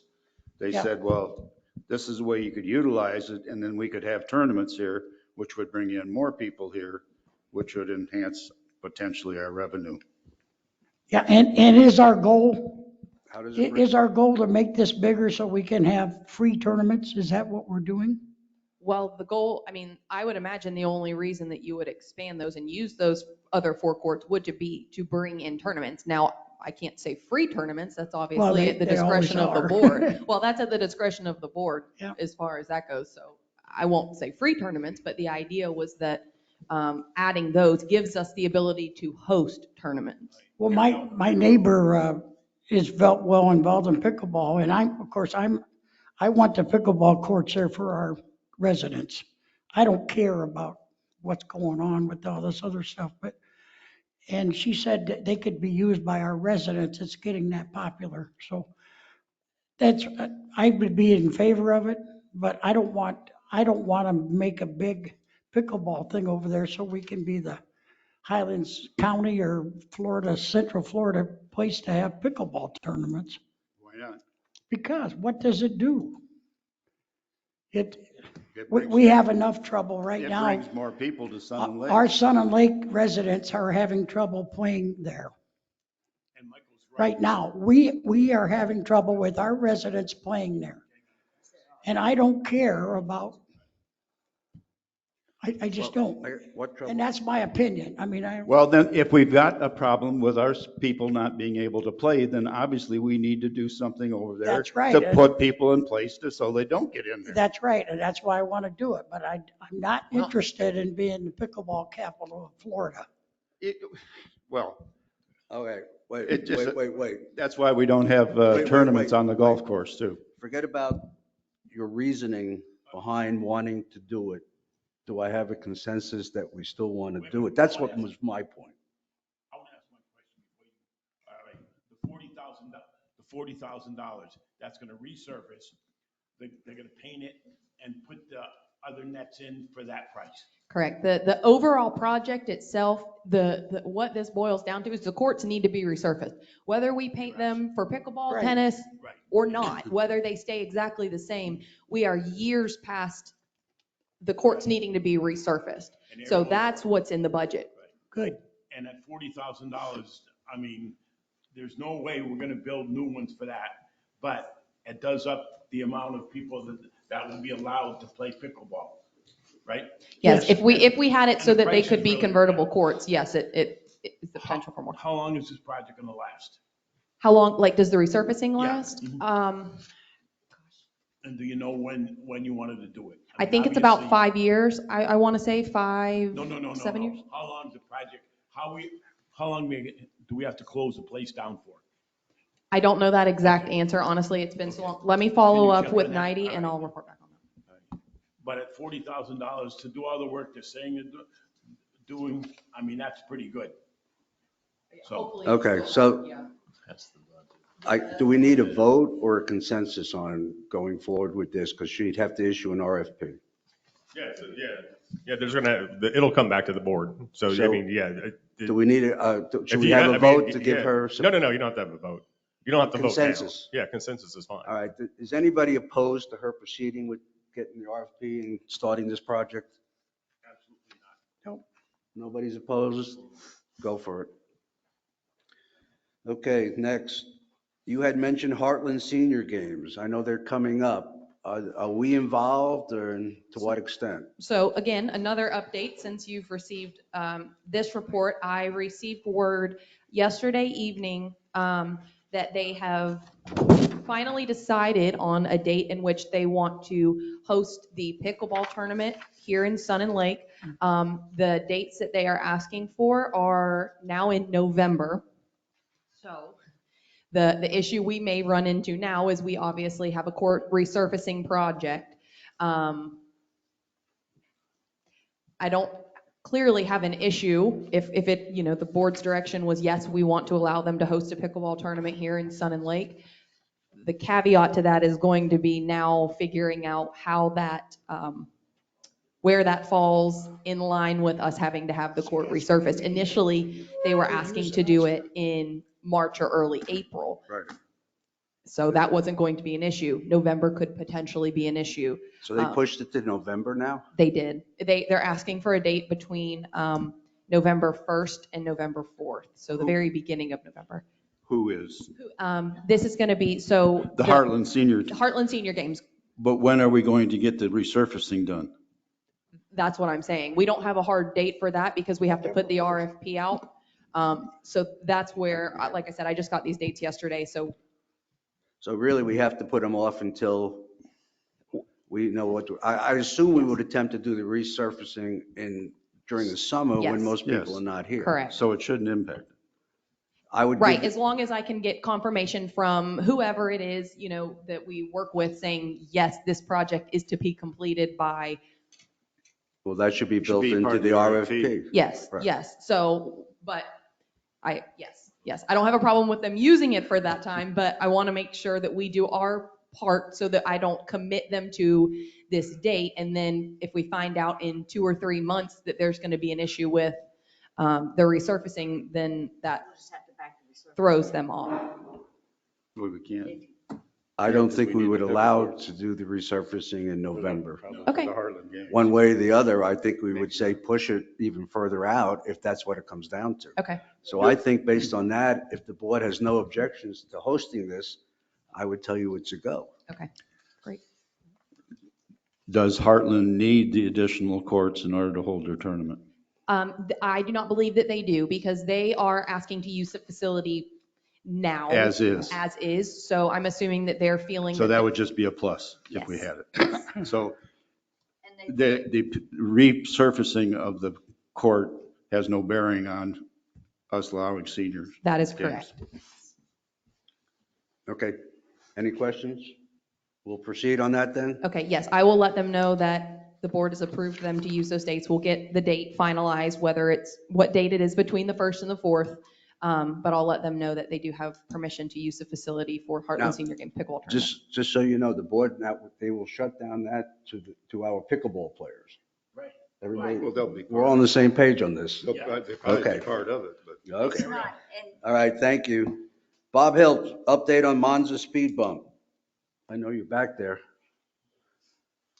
using your phone. He's checking on those big traps. Do you have copies of the report? Yes. Okay. We did a second study as per your request. Sorry, you're gonna have to eat the microphone. There. Okay. We did a second study on, as per your request, and the speeds were actually slower. You don't have a copy? No, you got a copy from me? Right there. Oh, I got it, I'm sorry. Yes. Okay. And actually, the speeds were slower than what they were in the first study as an average.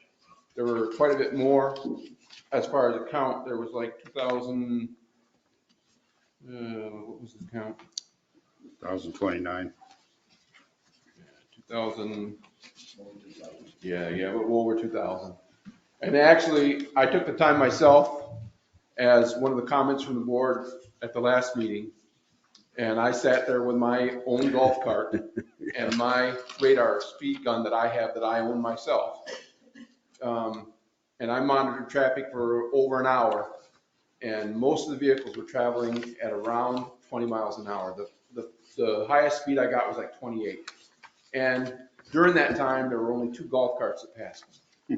So they were automobiles primarily, not golf carts. So, anybody disagree? Based on this survey, we don't proceed. That's Matanzas, right? Yeah, that was Matanzas. Yeah, okay. And I did it, the address where I put it is 6317. Yes. That was the guy's house that was here. Right. I don't remember his name. Okay. But I put it at his house. Could you make sure that he is notified or want somebody about what the results are? Please? You want me to go by there? I don't have a copy of the Matanzas. You got a copy? Service. I have a copy of Monza, not Matanzas. I have the Monza copy. I don't have the I'm Matanzas. assuming it was Monza. I thought we were talking Monza. Okay, that's why Always hand out the information after you're done talking. That's fine. So this is Matanzas. This is the one you put in front of Mr.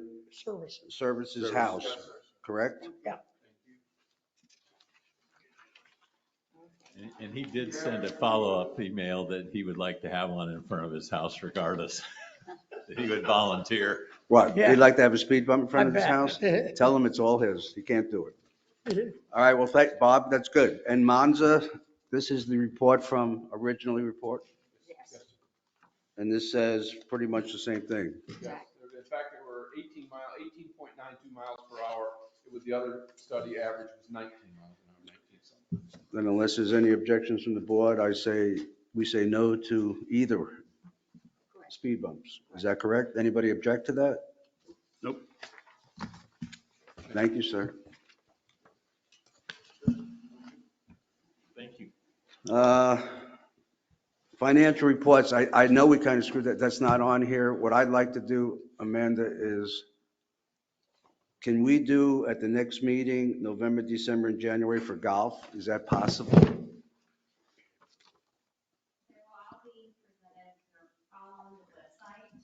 January just came in, I'll have that up next week. Okay, so you can get that all up on the website. I in particular won't be here at the next meeting, but if you have any questions, Mike can help you with the golf. And That's fine. January district financials will be up next. And what about the district, October, November, and January? Yeah. Because we have December here, but we forgot it's actual. October through January, they're all available. January just came in, so I'll get that up next week as well on the website. Okay, so what I would like for the board to do, if you desire, is when these reports come up, take a look at them. If you need a hard copy of them, please call the district office and ask for a hard copy. And we will discuss each of these. It'll take a while, but we got to play catch up, discuss each of these reports at the next meeting. Everybody all right with that? Okay, thank you, Amanda. I'd like hard copies, I please. like hard copies. Well, you know I would. 3 hard copies. No, there's 4, I already asked, so I don't have to tell them. Make it 5 hard copies for everybody. You ever try looking at that on a computer? For all months, October through January? Yeah, it will be 6 reports. Okay. If you get them all up in time. Okay, now, I will not be here to speak with you about the district financials on the next meeting. Right. So. Yeah, If you have I any understand that, but I questions think before then, you we've can got to talk play to me. catch up. We're a little bit behind the 8 ball here in reviewing the performance of the district and the golf course. Okay. You have the hard copies by Monday? Yes, I'll get them. It may be later in the afternoon on Monday, and I'll So coordinate, Tuesday morning. I'll coordinate that with Deb. I'll make sure she'll get them to you. Okay, the code enforcement update with Bob Brumfield will be the next meeting. On the financials? No, not G. He was wanting to talk about G. Oh, I'm sorry. Yeah, well, I wish we could have a lengthy conversation on it, but what do you got, sir?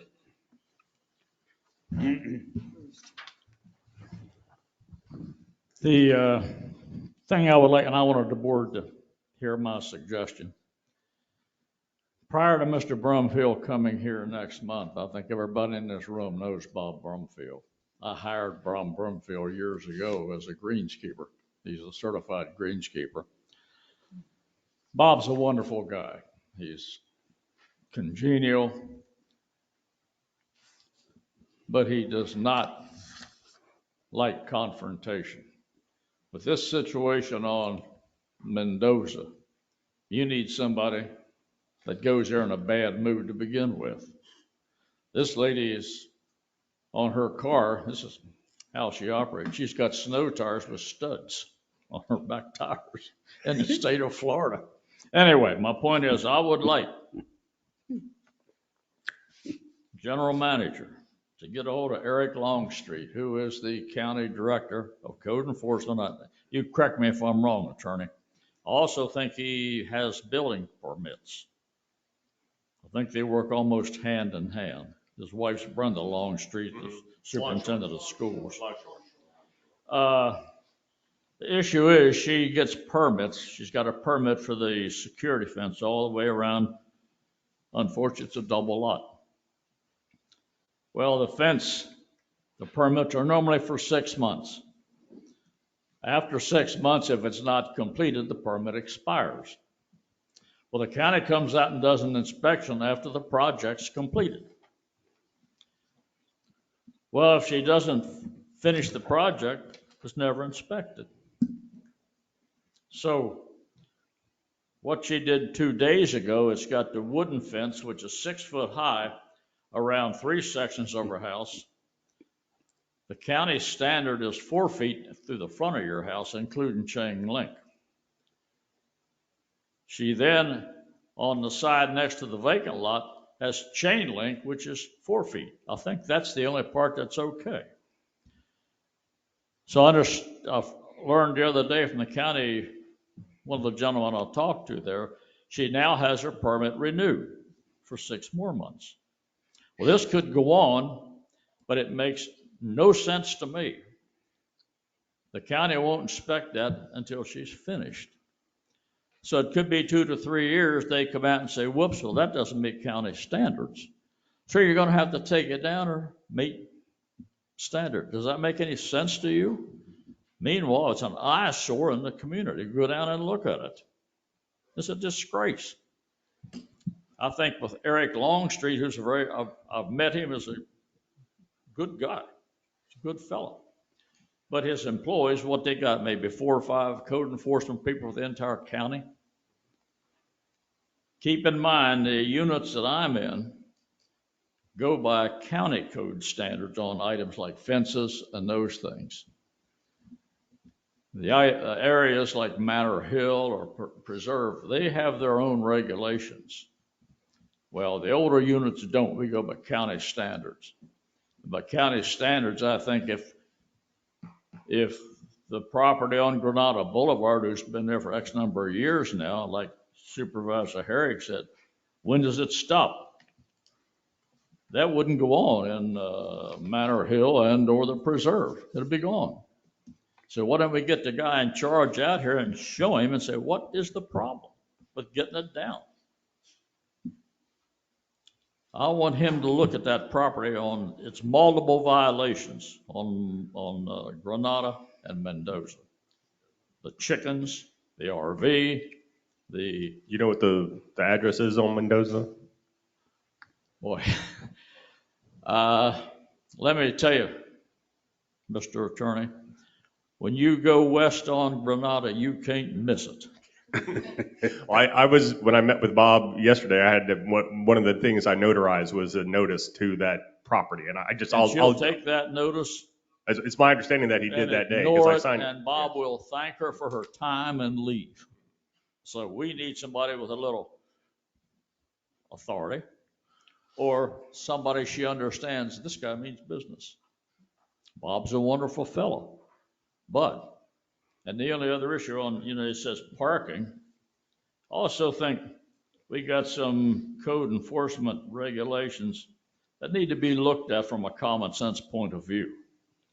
You take unit 2, 4, 5, some parts of unit 6. Some of those homes and properties are 40 years old. They were built well, the district should be 47 years old. Look at the number of triplexes, the number of duplexes, the number of small homes that have one driveway, maybe 18 feet wide, and one single car garage. I think it's entirely different for the other newer units where just about every place there has a double garage and a double driveway. But in areas like unit 2 or 5 or 4, if they have 2 cars or 3 cars, if it's a family, a young family, where do they park? On the street? You can't park on the street. You park over in Shoemaker and walk into your house. The whole reason behind parking on the lawns, and I was in that meeting also. John McClure was the attorney. The issue was, well, cars leak oil. And with the aquifer, we can't have oil leaking in lawns going to the aquifer. Does anybody in this room think, I don't care how much oil you pour on your yard, do you think that's going to get down to the aquifer through sand? Sand's one of the best filters you have. So the premise was wrong in the first place. But I think when they write tickets, the items that really aggravate people in those older units are the trash cans. People set them out on Tuesday, take them in on Sunday. Well, that ought to be enforced. That's a simple, take it from point A to point B, it takes you 30 seconds. That's my only point, but I would like to get your the board behind having the general manager get Mr. Longstreet out here if he would come out. I was gonna mention Scott Kurek, and he got away before I could catch him. But he needs to look at that house on Granada, and he needs to look at that abortion on my street. Thank you. Thank you. Pertaining to this code enforcement situation, since Bob's not here, what I'd like for you and him to compile for us is to look at the code enforcement policy that we have in effect. You guys come to us at the next meeting and tell us what improvements, if any, we need to make on the policy, and what additional help, if any, he may need to enforce the policy, and what support he may need from the board for him to support the policy. And we'll have that conversation at the next meeting. We'll try. All I can say is the agenda items are due next Wednesday, so you're given an order on a Friday afternoon to go through historical code enforcement and come up with all this in 3 days. No, the next meeting's in 2 weeks. But the agenda items are due next Wednesday to have. Well, fine, you can write it just like I wrote it here, and then give us the information the following week. I'm not going to work on your calendar, you're going to work on ours. Well, I understand that. Okay. I'm just saying it's a lot of work and legal research and recommendations to do in 4 or 5 days. You have 2 weeks, right? Not If you can't do it in 2 weeks, tell me what meeting you can do it. I'd suggest the meeting after that so we can get it on the agenda and get a thorough legal review. Getting on the agenda's got nothing to do with this. It's when can you prepare to present it to us? That's what we're talking about. So you're telling me, is it April? It's April. First meeting in April, I think. First meeting in April. And I did talk to another one of Mr. Puffenberger's neighbors the other day in the evening about, she has the same issues. And I recommended, she goes, what would you do? And I said, well, I'd go down and have a meeting with the director of code enforcement myself. And I said, and then I'd go to the next county commission meeting and very nicely say, I had a meeting with code enforcement, but can you go ask them to take care of it? Because I said in some cases, they listen to residents more than they listen to our staff. Well, I can tell you I've now presided over 2 meetings. In each of the meetings, somebody's come up and complained about code enforcement, which means that there's something that needs to be addressed. We'll leave it at that. Okay, changing of flags. I don't think anybody, Michael, I'm not sure you guys all read that email. I did. The email that Michael sent out about changing of the flags. Yeah. T flags. Do you want to explain to us what you really want to do? Sure. So I sent everybody email on Monday. It's time for us to swap out our flagpoles and flags on the golf course. We do the flagpoles are once a year and the flags are twice a year. If you're out there, you notice that the flags are really dirty. The white ones, you know, with the current color code situation that we have with the white and with the red, white, and yellow, or they have to be transported from hole to hole every day. So every day they have to go to the next location. And that's more hands on the flag. They get transported. They got to ride in the back of a gator. They get dirty, all that stuff. That just adds up. So just talking with Jimmy, and it was his idea that he would like to go to a high visibility yellow flag stick with a high visibility yellow and black checkerboard flag that's uniform through the whole course. What we would do for hole locations is, like any other golf course in the world, we'll have 1, 2, and 3 pin locations, and we'll just plot it out throughout the whole course and we'll post it. That way the flags stay on that hole. They don't get transported. It's just an idea. I presented it to you guys on Monday just to see if anybody had any thoughts to that and what they thought. And to be honest with you, I didn't get a reply from anyone. So if you have an opinion, you can let us know now. We just want to try to get them ordered. I mean, our men's member guest is coming up, so we'd like to have new sticks and flags in before then, which is a couple weeks out. So we need to get on it. Any comments from the board on the flag changing? I have no problem with it. No problems? I will don't really have a problem. I will just say this, 3-4 years ago, we tried this, and the women golf groups went bananas on us and said, no way. So my question would be is, if we're going to try it again, did we clear it with the women golf group so that we know they're okay with it? Yeah, we brought it up to, we brought it up at the golf committee level more than once. And currently they don't see an opposition to it so long that we have the whole locations every day and we keep track of it. And it's 1, 2, 3. And we, as long as we're up on that, then it's the same system. What, it It's was just tried? different. I don't know. I don't understand why we It do was all tried this here stuff. before? I'm sorry? Was it tried? It was tried here before? Not under my watch. No, I think, Craig, I think it was brought up that we were thinking about doing it, if I remember right, and there was a few ladies that didn't like it.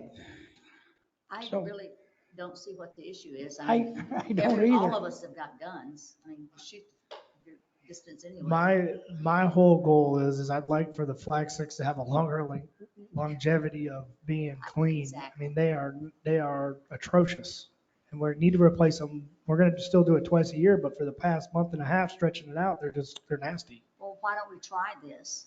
And I'm for trying it. I don't see. I honestly believe you just do something like that and there might be 10 ladies that don't like it, and there might be 10 guys that don't like it.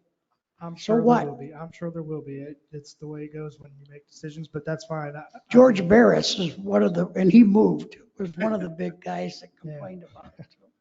He complained about everything. I'm fine. I didn't have a problem with it the first time, but I didn't when either. when you went to So- one color or the suggestion of one color, they said, no. Red's in the front, Yeah. white's in the middle, yellow's in the back. Right. And that's the way we want it. Yeah. So we decided, okay, we'll stay with it. Now, if you're telling me that the women now are okay with it, Well, I'll refer all calls to you. that'll I be would just fine. And Make sure that your employees in your pro shop know what Correct. position. What whole, correct. Location That'll is- have to be communicated, posted. I mean, it's more work. Are you sure this is not more work for you? Because you're going to have to, somebody's going to have to organize a chart on all 18 holes every day. One Or all time. 36 holes every day. One time. I mean, the whole occasions will stay the same. Yeah. And it's, one's and front, it's, two, it's 3 numbers, 18 times. It's easy. All right. It's not even I that. would Six say times. post It's- the it's whole, 6 times. whole, 3 Okay. times. post the whole location on number 1 Correct. tee every Yes. day. And we've had that discussion too. Are you not going to put it in the carts like most golf courses do? Yes, but the actual whole location number will be posted at the first tee. Oh, the first tee and the 10th tee, because you do shotguns If- too. Or all the above, and we do a shotgun, we'll announce it before the shotgun goes out. I mean, it's not, right. Microphone. To save the flag and to save labor. And it Yeah, makes sense. And it's not a new science. It's common Clubs sense. do it all over the world. Okay.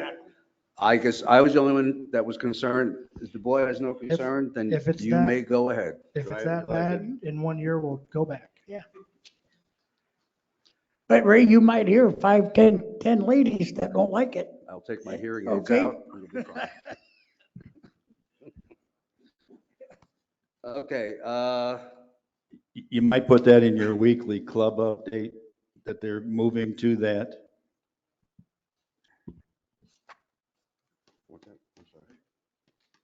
Okay, does anybody?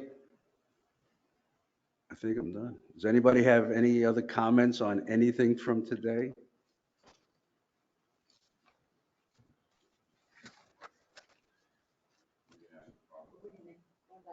Public comment. Public comment. I just, You said anybody, we comment here. I meant anybody in the, public comment. It's a good thing I was. President, Mark Camp President. I just have a kind of a quick question here. You know, you heard me go on a rant earlier today about the restaurant and the golf course. Typically in the past, and I know you put the agenda together, Mhm. typically in the past, all the managers report, community services and so on. Why in the condition that we're in right now on this course in the restaurant and the changes that are coming about in the restaurant, nothing is on the agenda, at least Michael, to discuss. I mean, he talked about rules and regulations, that's it. Is there a particular reason why that's not on here?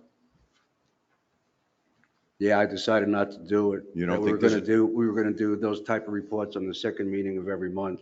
Okay, well, I appreciate that Stand answer, up but you is- don't think there's a problem out there, it sounds like. I didn't Nobody say, on the I board didn't sounds say it like wasn't that. being addressed. I said it wasn't being addressed here.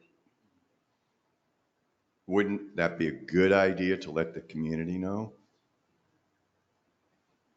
There's nothing to let know at this point. Okay, fine, thank you. I just hear a whole bunch of people saying they're not even gonna come, they canceled their member guest because of some of the issues. I don't think, Mark, I understand where you're coming from. I don't think Okay, that's anybody, fine. I don't think anybody's in doubt about people's opinion on the golf course and the restaurant. And There's just that- nothing else to report at this point. I would think they'd be proactive and say, look, we know what the issues are and this is what we're doing. That's all I'm saying. They've done that. Thank you. Any other comments from the board or from the public? Adjourned. We are adjourned at 11:10.